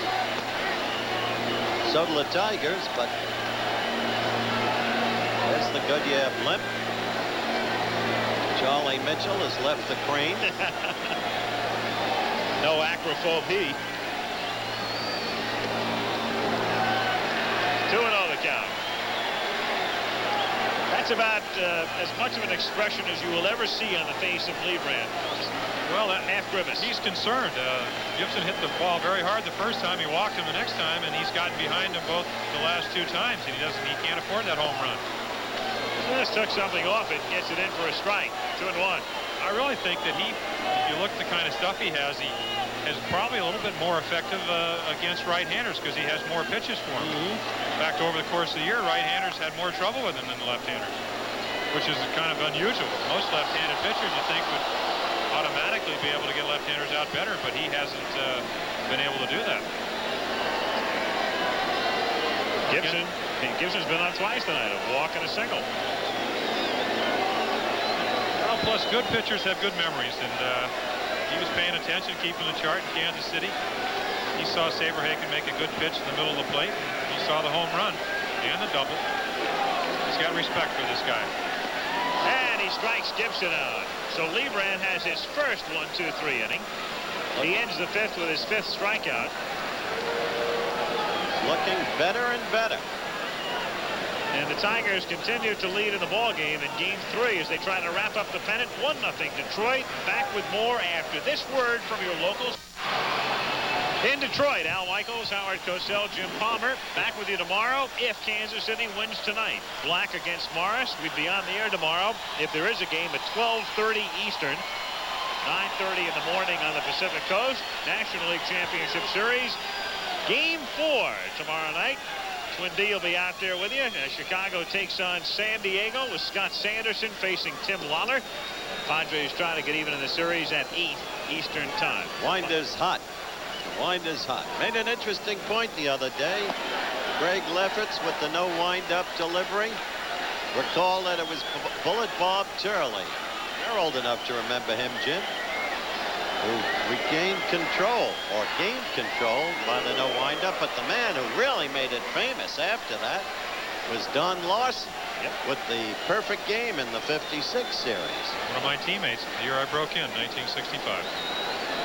Good pitcher, nice man. October 8th, 1956. Onyx Concepcion in the 6th inning. It's the first pitch to third. Castillo drops to his knees, but guns him down after he gets up. Really got a rifle. Oh, he does. Fine thrower. Good example of it right there, too. Well, when you play, obviously you can see him way in for the bunt. Tries to stay down. Not exactly the picture perfect way of catching a ground ball, but he does catch it. See that? As you said, he's got a strong arm. See that ball roll around that glove? Here is Willie Wilson taking inside ball 1. Well, they've got to. They've simply got to get something started here. And Willie's the guy to do it. Talking about Castillo, the other position Marty plays is catcher. So you tell with that arm, he's the kind of guy that would not necessarily be too easy to steal against. 1-1. Wilcox set the record. Think about that. 1970, when he's a rookie with Cincinnati, strikes out 4 consecutive Pirates, and then 14 years later with Coleman, Candelaria, and Ryan sharing the record. Strike. How'd you like that pitch, huh? Well, we talked about the 2 curveballs. That was his slow one. Just caught the outside corner. Just floated up there. Well, he's been doing it all, and you wonder how a guy 14 years later can still be striking guys out. He's come up with 2 different curveballs, a split finger fastball, which we just saw right there for strike 3. And strikeout number 7 for Milt Wilcox. Matter of fact, Wilcox did it 14 years ago to the day. Their ball just kind of goes down. He swings right over it. And you can thank Roger Craig for teaching him that pitch. No wonder they want to sign him to a 2-year contract. Tigers want to sign Craig again. There's no question that Roger can remain here. There's little doubt about that. It's what he wants to do. I know that Petrie and Morris and Wilcox are pleading with Sparky to figure out a way to keep Craig here. Well, he also talked about his helping. Of course, he did manage for a couple of years down in San Diego. Each steal signs helps Sparky with strategy decisions. I think it speaks something of Sparky allowing one of his coaches to have that much authority. Sparky is great at that. Certainly not threatened. A lot of managers are very threatened to give their coaches too much credit. Right. We talked about the way Sparky delegates authority and lets his people execute. The other, like with Al Kaline and Kirk Gibson. Kaline wasn't even on the coaching staff. Takes a secure kind of man to do that. 2 balls and no strikes on Sheridan. And that's ball 3, and the count is 3-0. Wilcox tonight has walked only 1. Balboni in the 2nd inning. Well, this is the wrong guy to walk from Milton's point of view, because George Brett is up next, and there he is. Well, it just exemplifies the job that Liebrandt's done. He's kept him in a position where if he does walk Sheridan, the winning run comes to the plate. And he did. So Sheridan is on, and with 2 out here in the 6th inning, we'll take a look at Brett, who owns the only Kansas City hit. He flied to right in the 1st inning and then singled in the 4th inning. And he is now 3 for 11 in the playoffs. And should Kansas City move ahead, you will see constant action, I suspect, in the bullpen. You agree, Jim? I would think so. Of course, the way that Charlie Liebrandt's pitching, I would think that Hauser would be very content with letting him pitch till he gets in trouble. But in the situation they are, they can't allow him to get into trouble that can't be quickly quelled by Mr. Quisenberry. 7 strikeouts for Milt Wilcox. Season high this year was 8. So he's been in fine fettle, but here a test.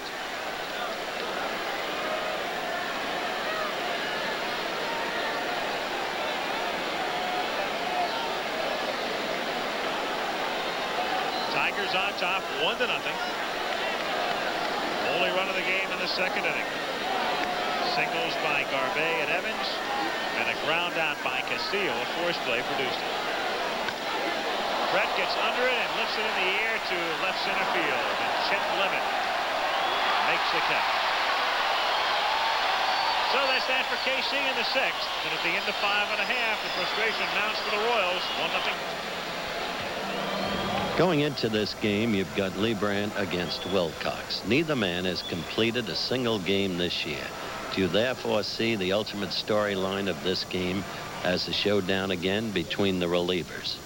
I think you can expect to see Quisenberry, Hernandez, Lopez. I think you'll see the prominent people in both bullpens. They'll be a part of this ball game tonight. Whom else in your bullpen? Joe Beckwith has been an outstanding pitcher for us the last 3 months of the season. We've got a pretty good bullpen, but when you talk about our bullpen, everybody talks about Quisenberry, which is very accurate. But Beckwith is the guy that's been able to get us to Quisenberry a lot of times. He's been a good pitcher for us out of the bullpen. So Dick Howser vouchsafes that which Jim Palmer said at the very beginning of the telecast.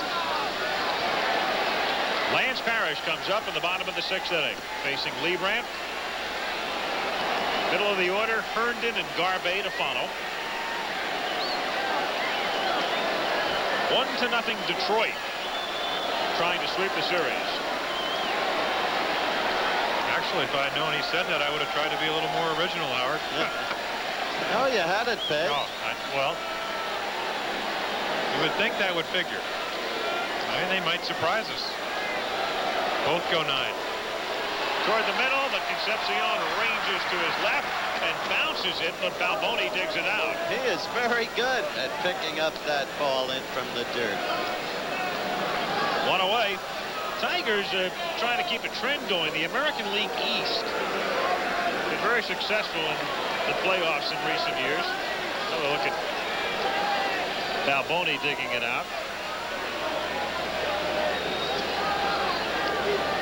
East teams have won the playoffs 3 years in a row and 8 times in the last 9 years, trying to make it 9 out of 10. The only blemish for the East would be when Kansas City beat the Yankees in 1980. And the Royals, as we pointed out earlier, still have not held the lead at any time in the playoffs. There has never been a playoff series where one team has never led from beginning to the end of the series. The Royals are in the running for that. That's one they don't want to win. 1 ball and 1 strike to count. Well, because of this man right here, a 2-run home run will negate that last graphic we saw. It's really... And he's doing his job. That's all you can do. I mean, you just don't know when you go out there. And we talked about Milt Wilcox. Why did he win 17 games? Well, they got 6 runs a game for him. Or at least they averaged that. You don't know when you go out to the mound if you're going to have great stuff, bad stuff, if your team's going to score. But you must remember this. Wilcox has been sensational in this ballpark. That he has. 2-2 on Larry Herndon. Garbe on deck. 1 out and no one on. Bottom of the 6th inning.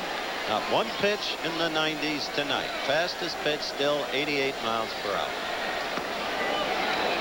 And also, that's being computed by the Jugs gun, which is about maybe 3 to 5 miles per hour, a little bit faster than the normal gun a lot of teams use. So we are not seeing overpowering pitchers. We are seeing guys that are not throwers. Finesse pitchers. But pitchers is the most important key word there. They know how to pitch, and they're using all their pitches to be effective. 3-2 the count. In the Tiger bullpen, Dave Rozema and Doug Baer are the 2 right-handers, and those are 2 fellas who, if they were going to get into the game, would have been in by now. So what they're really doing is just getting in some work, because you're to the point now where you're thinking Lopez and Hernandez only, and Herndon is on.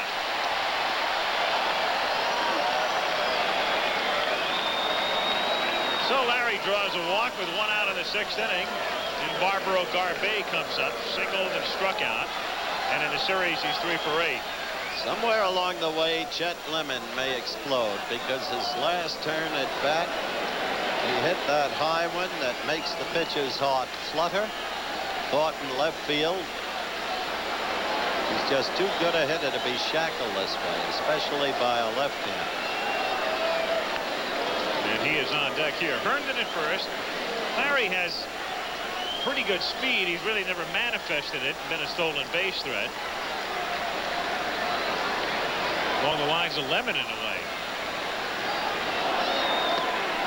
Strike. You're mentioning Lemon as you look at Beckwith throwing in the Kansas City bullpen. One of the oddities about Chet Lemon is that here's a guy who gets as good a jump as anybody on a ball in center field, so you know he's quick. And yet he went 2 years with 1 stolen base. Meantime, the viewers have seen Beckwith in the bullpen working, just as Dick Howser said he would do. Came over from the Dodgers. He's talking to Lee May. He said it's amazing. Beckwith has the best stuff on our ball club. And that's quite a statement. You talk about Gubazov, but he just has great command of like 3 pitches. Well, and he's been very instrumental, as Dick Howser said, in getting them to where they are. which is on the brink of elimination.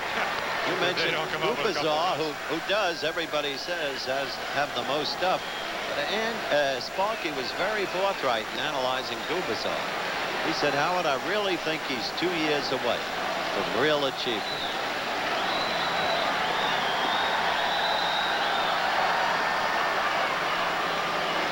One ball, one strike, the count on Herndon.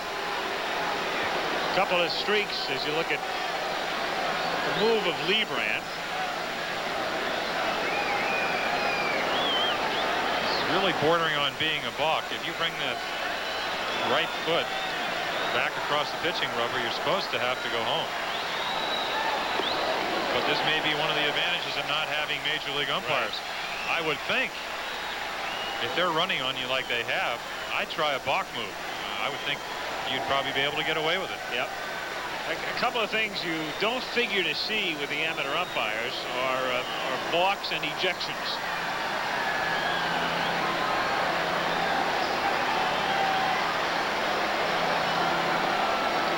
Just trying to keep it as quiet as possible.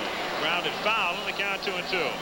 Talking about a couple of streaks, Sparky Anderson trying to win his 11th consecutive postseason game tonight.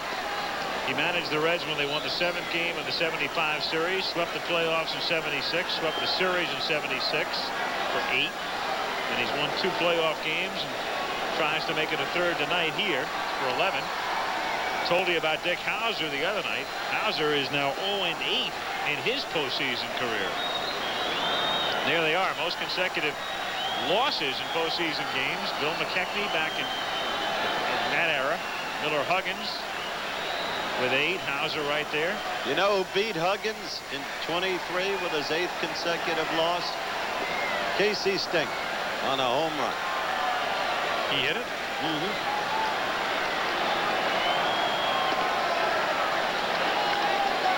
To third, Brett to White, back to first. They get him. It's a double play, so they get Garbe and get out of the inning. 5-4-3. So Leibrandt doing his job and very much keeping the Royals in the game. Another look here.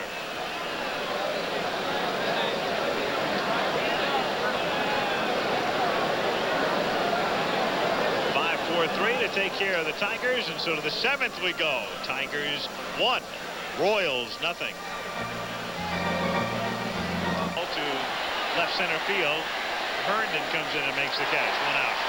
Now to what I was saying, our colleague Frank Gifford has suffered a personal tragedy, a very deep one, the loss of his brother, heart trouble, and there's no way we can console him except to tell him how deeply we feel for him, for his mother, and for his family. So, buddy, hang tough the way you always have.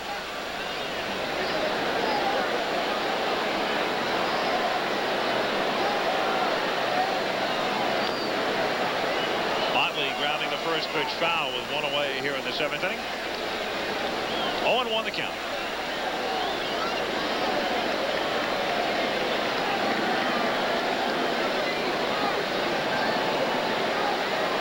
Only run of the game back in the 2nd inning. Couple of singles and a ground out. Castillo driving in the run. That's been it.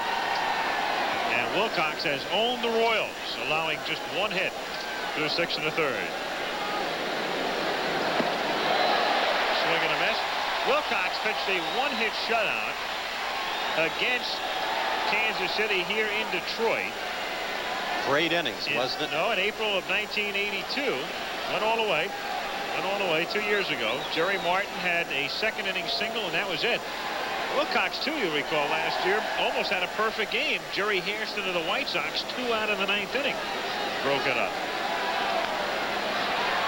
Backhanded nicely by Castillo. Look at that arm. What a throw. Oh. How's that for a gun, Jim? Oof. This is the ball you don't catch if you're not playing the line late in the ball game. Makes a fine backhand play, sets himself. Again, knows his ability to throw. It's a long way to first. Gets him by almost 2 steps. It's amazing. Well, maybe Sparky knew something when he put him in That's what I third. was about to say. As you noted the other night, Sparky has the horses, but he knows how to use them. And somehow these role players are in the right place at the right time. Al, you mentioned Wednesday night opening the game, how hurt Sparky was when he was fired by Cincinnati, with the true reasons never disclosed. In the long run, maybe it was a break. Staying with the Reds, he would have had one of those transition and building teams very soon come upon him. Instead, he came to this team, and look what's happened. Well, he very well might have, unless he had a lot of input into maybe rearranging what turned out to be the philosophy there that created that transitional situation. As Balboni pops it up, and Castillo is there. The crowd is really not coming to life because they can begin to sense it imminently. They're only 6 outs away from the pennant. 1-0 Detroit as we go to the bottom of the 7th inning. Full of seeing some more action in this series. It's Bud Black on the left, Brett Saberhagen on the right. And they'll be the pitchers in games 4 and 5 if we have games 4 or 5. But right now, Milt Wilcox and the Tigers have other ideas. Coming up immediately following your late local news tonight, ABC News Nightline. Baseball's beanball controversy. Pitchers intentionally throwing at batters. And that will be examined tonight on Nightline. And among those discussing it, our colleague, the Twin D, Don Drysdale. A winder. Remember 1965 and the Marichal Roseboro incident? And all at that occasion when Roseboro went after Marichal? Then the next time they met, it was Labor Day. Chuck Howard, our producer, and I were doing the game, and the winder was to start. First time that they were going against the Giants. Mays, then the captain of the Giants, and everybody wondered if the winder was going to go at the Giants because he had an undeserved reputation for doing such things. He never was a headhunter. You know that, Al. No, but he's a great guy to have in on a conversation about that subject. Tonight on Nightline. Lemon is the batter. Now, if you know Don Drysdale personally, I mean, the last thing in the world he does is snarl at you. Mild-mannered and very polite. Until you get a couple of hits off him, of course. Well, he never could handle Henry Aaron. That's all I can tell you. A lot of guys couldn't handle Henry Aaron. 0-1 pitch. His duels with Mays used to be classic.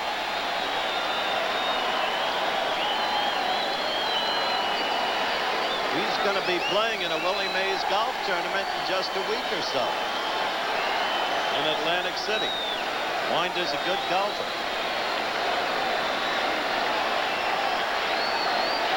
1-1 pitch. Fights it off on a little half swing and unintentionally pops to Balboni. Lemon is now 0 for 13 as you look down from the Goodyear blip. Tiger Stadium. Well, here's one of the things that's made Charlie Lebrand successful, moving the ball around. Pitching him inside, the Exactly. right-hander. Threw that cut fastball right in on Lemon's fist, and that's the place to pitch him. Evans with a single and a walk is 3 for 9 in the playoffs.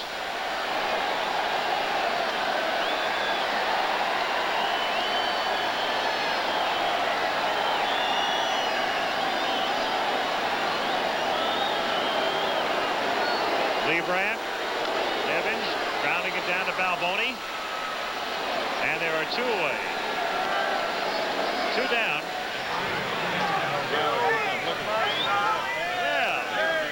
Round baller himself. Yeah. As you might say, Coach. What a great player. Hi, Howard. Hey. Mom, Dad. Kelly, I just want you to know that your dad loves you and he's in great shape. Frank Tribute, quarterback, Notre Dame. Here's Castillo taking inside, ball 1. 1-0. It was the first time I ever saw somebody look in the camera and say hello, Mom, and then include their dad. They always say hello, Mom. Nobody ever says Dad. His dad was a pretty good athlete. Grounded to third, and it's Brett over to Balboni, and that's an easy inning. And Charlie Lebrand is second best right now, but mind the fans, I guess, that there are a few uniformed officers at Tiger Stadium. They came out and stood near the foul lines between innings and have taken their stations along the walls. That's sort of a just to show the fans that there is a little security here, reminiscent of the first time I ever saw anything like this. You did too, Howard, in Philadelphia. That's right, but 1980 with the horses. Something for America to think about, and the very sight of it. And this game itself, another example of the absolute unpredictability of the game of baseball. 7 innings pitched by 2 pitches, brilliantly pitched. Charlie for the Kansas City Royals and Milt for the Detroit Tigers, and neither of them having pitched a complete game so far this year. That doesn't mean relievers won't be coming in now. That either pitcher could crack at any time, but still so unpredictable. Well, this is a scene that I haven't seen, where the officers are literally remaining on the playing surface in foul territory, wedged up against the seats, and obviously could become involved in a play up against the wall in foul ground. But that's what they have deemed necessary. The authorities here in Detroit, at least at the moment. 8th inning, and White's the batter, and a swing and a miss, and the count is 0-1.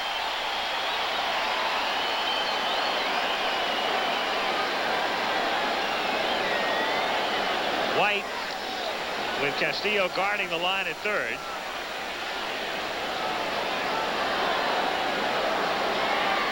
Wilcox missing with the breaking pitch, and the count 1 ball and 1 strike.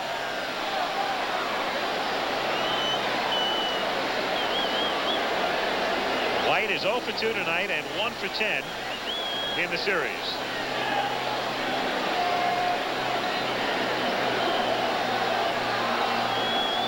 Tigers leading 1-0, trying to wrap up their first pennant in 16 years. White was out in front of it and hooks it down the line and into foul ground. And you can see all the policemen scatter. Crowd is booing.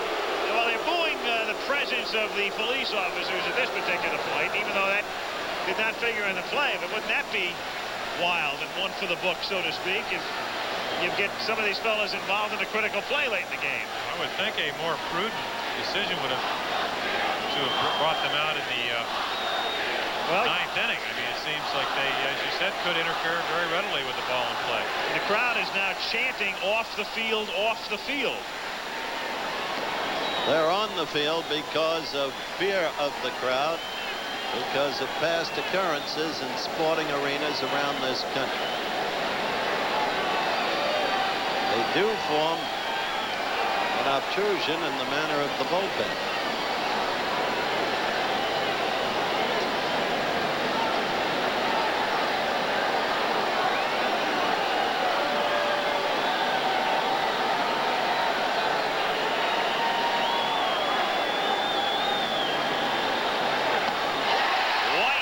Shot number 8 for Wilcox.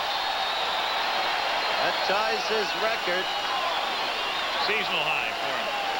Ties his record as a big leaguer, I believe. Career record. No? What was it, Alan? 11. 11. What year was that? We've got the trusty Alan Roth here. Howard, I talked to Lance Parrish about Wilcox, and he said he was pumped for this game. But he just threw that pitch right there as hard as he's thrown any pitch. Usually a pitch that Frank White can hit, threw it right by him. Don Slaught, soft fly ball to center, could drop, and does, base hit. So the kind of break that Kansas City needs, a little soft fly ball that drops in. And they have a man on. Concepcion is due up but won't come up. We're going to see Dane Orge, who came up and delivered a key base hit and a pinch hit roll the other night. Now let me remind you of what we said Wednesday night about Dane Orge. An excellent contact hitter, a sharp hitter. Look at that graphic that shows you what he's hit in 6 postseason games, a clutch player. And indeed, in the press conference that Hauser attended yesterday, he said, look, I've got no apologies for my team. I've heard enough about how we shouldn't be here. He said, we've got bench, and we've got good bench. Look at McRae, and look at Dane Orge, and look at Jones, and look at how they proved out for me. And he had a good point, Jim. He certainly did. Meanwhile, Hernandez and Lopez are in the bullpen. Orge is at the plate. And he goes after the first pitch. Fouling it at the plate, and the count is 0-1. Well, he's a much better fastball hitter, and saw Wilcox right there start him off with a curveball. He watched the game the other night. He saw that line drive he hit into right field on a fastball. Hernandez, who was bothered with a strep throat the other night. That's the reason he came out after 1 inning. Apparently all right now. I knew Allen would come up with it. 8/21, 78 against Boston here at Detroit. Complete game win, 11 strikeouts for Wilcox. That's the maximum number in his career.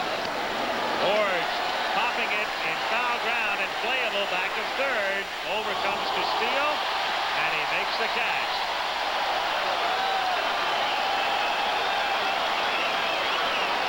So 2 down in the 8th inning, and Willie Wilson coming up. Wilcox is another man who's overdue. Wilcox has allowed but 2 hits. One, remember, was that sharp line single to left, no question about it, by Brett with 1 out in the top of the 4th. The other, the Don Slaught blooper that you just saw with 1 out here in the 8th. Now they're at 2 out. Talking about overdue, in just about 28 innings, they've only scored 3 runs. Actually 4 runs. Thus far, they have not had a man reach second base tonight. Wilson fouls it away. Royals going into that sort of hitting funk, Jim. It's reminiscent of the division series in the strike season 1981 when you had the split season and they wound up playing Oakland in the playoffs and couldn't buy a run. Got swept. Well, it's no mystery to me. I mean, when you talk about facing Morris and Petrie, 2 pretty good pitchers, and if you look at Wilcox, 17-8 on the year, even though that 4 earned run average is a little bit misleading because he's pitched a lot better the last couple months. So who's to say it's a slump?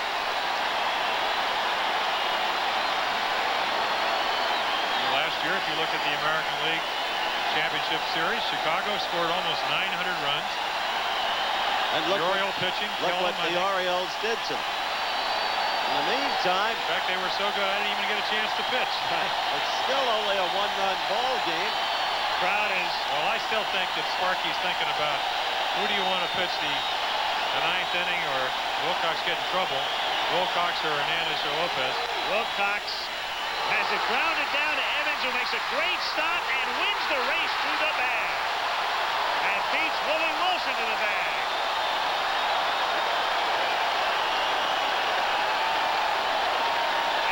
Toughest man in the league to beat to the bag on a play like that. But the play typifies look at Willie. He can't believe it yet. And the play typifies that group of men, the Tigers of 1984. Doesn't matter who it is. Role players, Jim Palmer said. They've all been that, including Darrell Evans, the free agent they got from the Giants. Close play. Whoa! But from that angle, I'm sorry, I can't tell. Can you, Jim? Because the base covered the runner's foot. Middle of the 8th, still 1-0 Detroit. Take a peek again now at this great play by Evans and the way he's able to beat Wilson to the bag.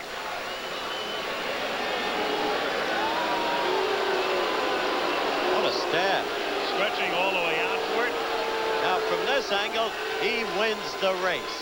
See what I mean? Yeah. The bag was covering Willie's foot from the other angle. Absolutely correct call by the umpire. Meanwhile, Whitaker to start things in the bottom of the 8th inning, and the count is 0-1. Whitaker, Trammell, and Gibson. When the Royals come up at the top of the 9th, Sheridan, Brett, and Order. They're 2, 3, and 4 hitters. 1 ball, 1 strike to count. That's Buddy Biancalana, who has taken over at shortstop since Forge batted for Concepcion.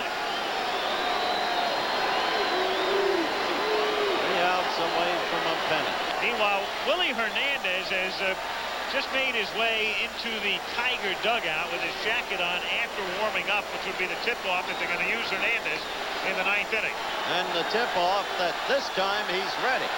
Sparky flatly said after the Wednesday night game, you'll remember, Jim, look, I shouldn't have put Willie in there. I know he had the flu. I know he had, in effect, a strep throat, and he wasn't ready. So I'm to blame, not Hernandez. 1 ball, 2 strikes the count. Again, the policeman rimming Tiger Stadium in foul territory. Lining up, facing the crowd between innings again, as if the crowd needed a reminder of their presence at this particular point. 2-2 the count. Dan Quisenberry gets up in the Kansas City pen. Well, this is clearly one of those situations. As good as Liebrandt's been, you cannot let Detroit score in this inning. No, sir. Not one insurance run. Don't forget, they've got Sheridan, Brett, and Orta.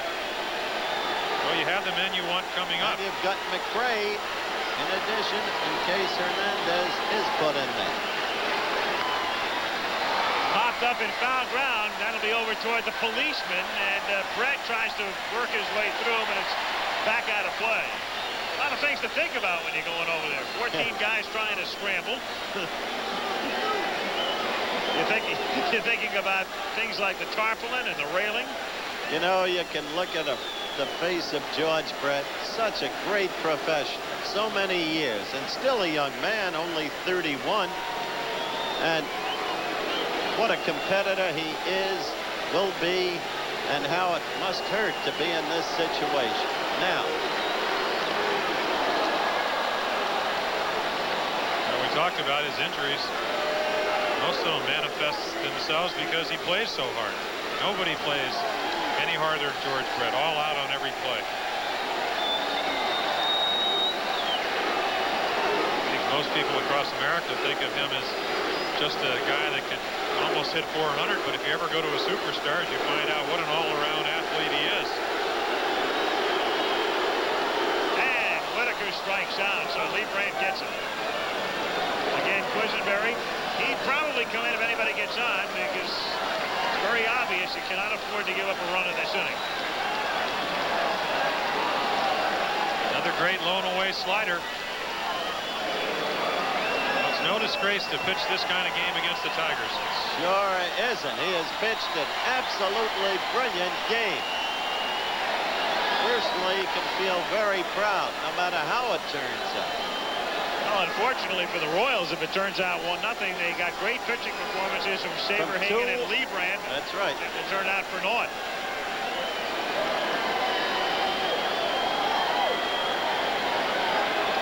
Again, if there is a 4th game, it's a day game tomorrow, and we'll be on the air at 12:30 Eastern time. National League game 4 tomorrow night at 8 Eastern.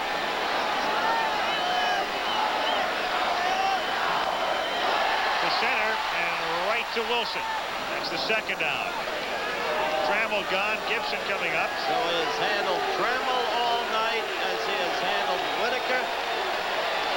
And just a compelling performance.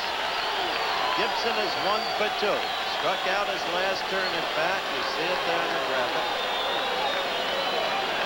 And probably the favorite for the MVP since he participated in all 3 games.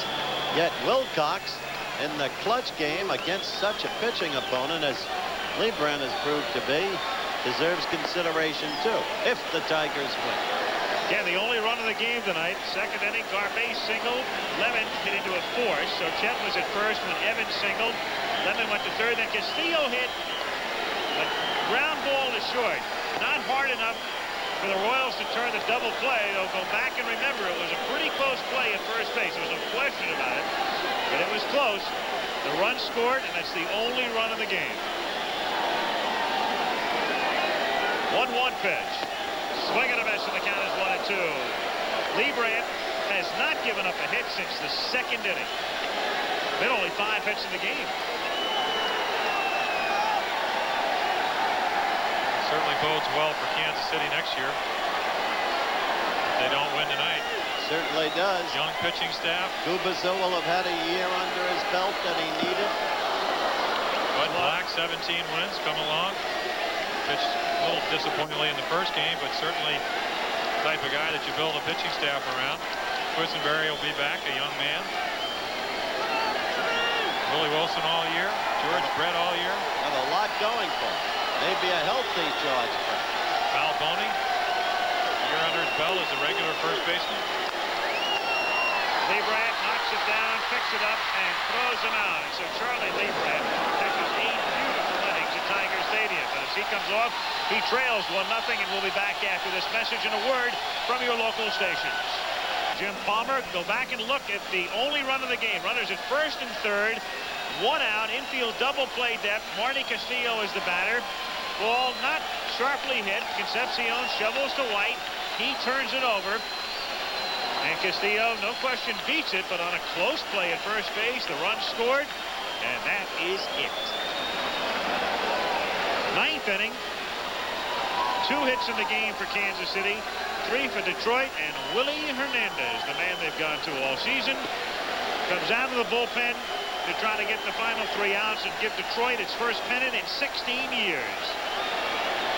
But again, as Wilcox not getting a complete game, I'd go with Hernandez. Sparky's doing the right thing. Lynn Jones to lead off, pinch hitting one toward the gap in left center, but it's Lemon racing over, and he flags down everything. 1 away as Jones goes after the pitch, and George Brett is the batter. But who's to say Wilcox couldn't have done it all alone? Sure he wanted to. But Sparky is a man who makes decisions and doesn't get talked out of it. He's made all the right ones. He wins this pennant. The man has had as remarkable a year as it's possible to have in managing. Don't you agree, Jim? No doubt about it. They've done everything they asked. There's a kite. Somebody is either flying a kite or the kite is loose.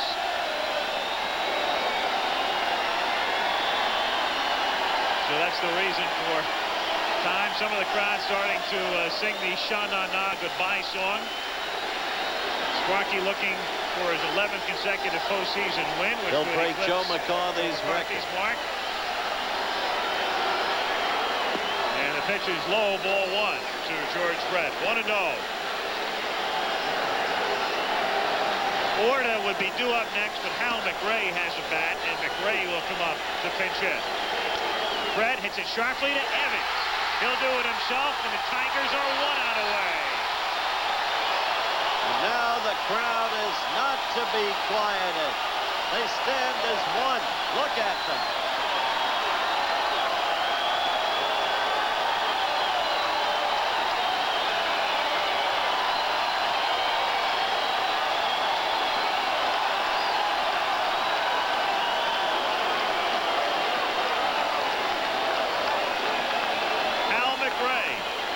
Who hit Hernandez's first pitch the other night. The first pitch he saw for a double. The drive and a run will stand in.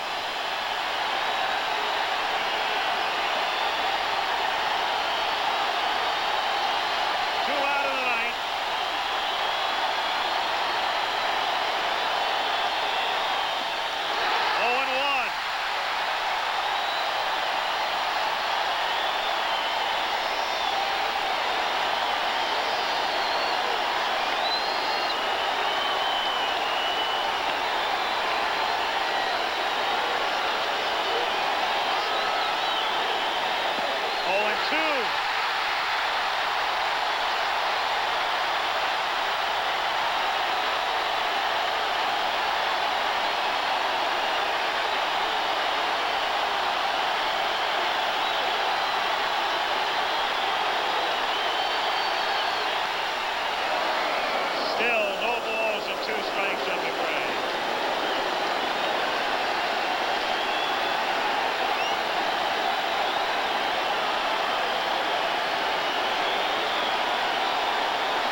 safe anyway. And so the Royals stay alive as McRae beats it out.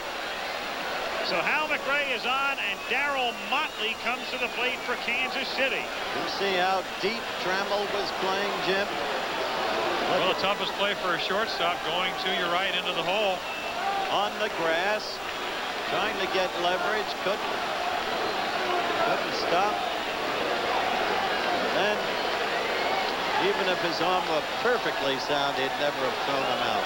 Meanwhile, UL Washington goes into pinch run for McRae. Washington the tying run at first, 2 out. Motley is 0 for 3 tonight, 2 for 11 in the series. 2 out in the ninth, 1-0 Detroit. 1-0. So the tension persists. Well, Motley in 15 home runs, 10 on the roads. He's one of those guys that when you get him out of Royal Stadium, can hit the long ball. Doesn't happen too much off this guy right here, Willie Hernandez. But it's always a possibility. Popped up in foul ground and playable, and the Tigers win the pennant.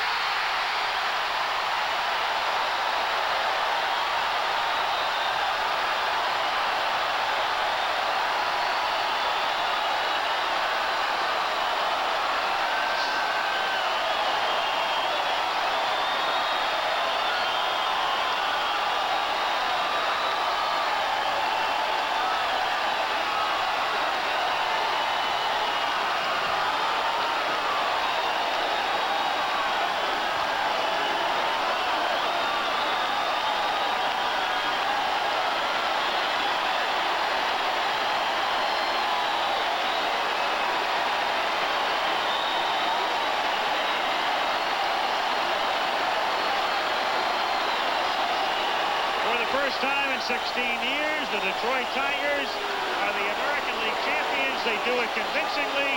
They go through the regular season with the best record in baseball and sweep the Royals in the playoffs. Sweep them in 3. Al Trautwig is in the Tiger dressing room, and when we come back, he'll be with manager Sparky Anderson and the American League champion Detroit Tigers. 1-0 to win the pennant, sweep the series. Your local news will be following, and then coming up after that will be Nightline as well, as the Tigers win it by a score of 1-0. Let's go to the Detroit clubhouse and Al Trautwig. Okay, Al. Al, noise, the smell of sweat, and the taste of champagne. It is the American League pennant-winning celebration. With me, the MVP, Kirk Gibson. Kirk, I watched you. You seemed a little fidgety in the batting cage before the game. What was going through your mind? I wasn't fidgety. I was just very psyched up for the game. I felt real good at the plate. I've had great concentration, and I just wanted to get the game started because you didn't think I was swinging good, but I knew I had a good swing. I had a good quick bat. I was really fired up. I just wanted to play the game. We were very confident coming in here that we could win. We could taste it, and 1-0. I'll tell you, it's a real nail-biter, but that's competition. It was a little frustrating to watch because Kansas City couldn't seem to do anything right, and your team seemed to blow so many easy scoring chances. Well, that's the way the game goes. It's a game inches sometimes, and we did leave a lot of guys on, and we were very fortunate that we did get away with a 1-0 game. But look at Milt Wilcox. It's probably the best game he's pitched of his entire career. And great defensive play by Darrell Evans in the 8th inning. What can you say? That's why we're such a great team, you Mullion Jack. Now, on the losing side for Kansas City, you had Charlie Leibrandt pitching one of his best games ever. And what might he be thinking right now? Well, Charlie has nothing to be ashamed of. He pitched an outstanding game, no doubt about it. He was tough. Fortunately, I got a good pitch to hit in the first inning, and he was real tough on me, and obviously the rest of the people. He had just good motion and good locational balls, and he threw a lot of tough pitches. And it's unfortunate that Milt pitched just a little better, and Marty hustled down the line and beat the double play out to get the run in. Earlier today, I spoke to Sparky Anderson. He said this is just a bunch of good people, and it has resulted with a hopeful pennant tonight here in Tiger Stadium. Would that be the way you sum up this Detroit Tiger team? We have great chemistry here. We all love each other. We love to win, and put us all together, and we're very hungry people. We have good talent, but we have great attitude, and when the guys are down, there's always somebody that's brought us back, and it just hasn't been me or Lance Parrish. It's Alan Trammell. He goes right down the line. There's a new hero every day on this team. Kirk, congratulations on being voted the MVP. A great series, and good luck in the World Series. Well, thank you very much. All right, we'll be back. We'll talk to Sparky Anderson and other heroes of the Detroit Tigers' victory here tonight. Back on ABC in a moment. For a race car car winner, race car driver, a victory lap taken by Sparky Anderson. That taking place just a couple of minutes ago. Let's go back to Al Troutwig now. All right, Al, with me is Milt Wilcox, the winning pitcher in this game. Kirk Gibson said it was a very nervous game, 1-0. I think you'd have to agree. Yeah, I'll tell you what, anytime you get in a situation like that, their pitcher was pitching a heck of a game. You know, Leibrandt didn't make any mistakes, and we just had, you know, I had good control, and Lance Parrish called a great game. We made some great plays. That's what we've been doing all year. You know, everybody's been down playing us all year, but we played good as a team all year. And still, that record still complete for the year. No complete games, and I think you don't care at all. No, we don't care. You know, I talked to Jack Morris and Dan Petrie and the rest of the guys about records. It makes no difference as long as you win, and that's what we've done all year. We just keep winning. Now, you're getting this cold shower, and you're loving every minute of it. Over on the other side in the Kansas City Royals locker room, Charlie Leibrandt, who pitched probably as good a game as could have been expected from anyone cheering for Kansas City. Oh, he pitched a great game. You know, he's a real good competitor. I know Charlie a little bit. We did a couple of interviews together. He's a great guy, but you know what? I got to feel good for our team because we did it all year and we deserve it. All right, little romance in your heart for a Cubs World Series? Well, I don't know. I don't really care who we play because we're going to play good. That's all. All right, Milt, congratulations. Al Michaels, back up to you. All right, thank you, Al Troutwig. Nice job in the Tiger clubhouse where Detroit wins it in the 8th inning. This play by Darrell Evans. The key defensive play. Squelching what might have been a Kansas City rally. And with Hernandez coming out of the bullpen, there's the final 1-0. Al Michaels, Howard Cosell, Jim Palmer. Our thanks to Alan Roth and Steve Hurt. That's the story from Detroit where the Tigers beat Kansas City 1-0.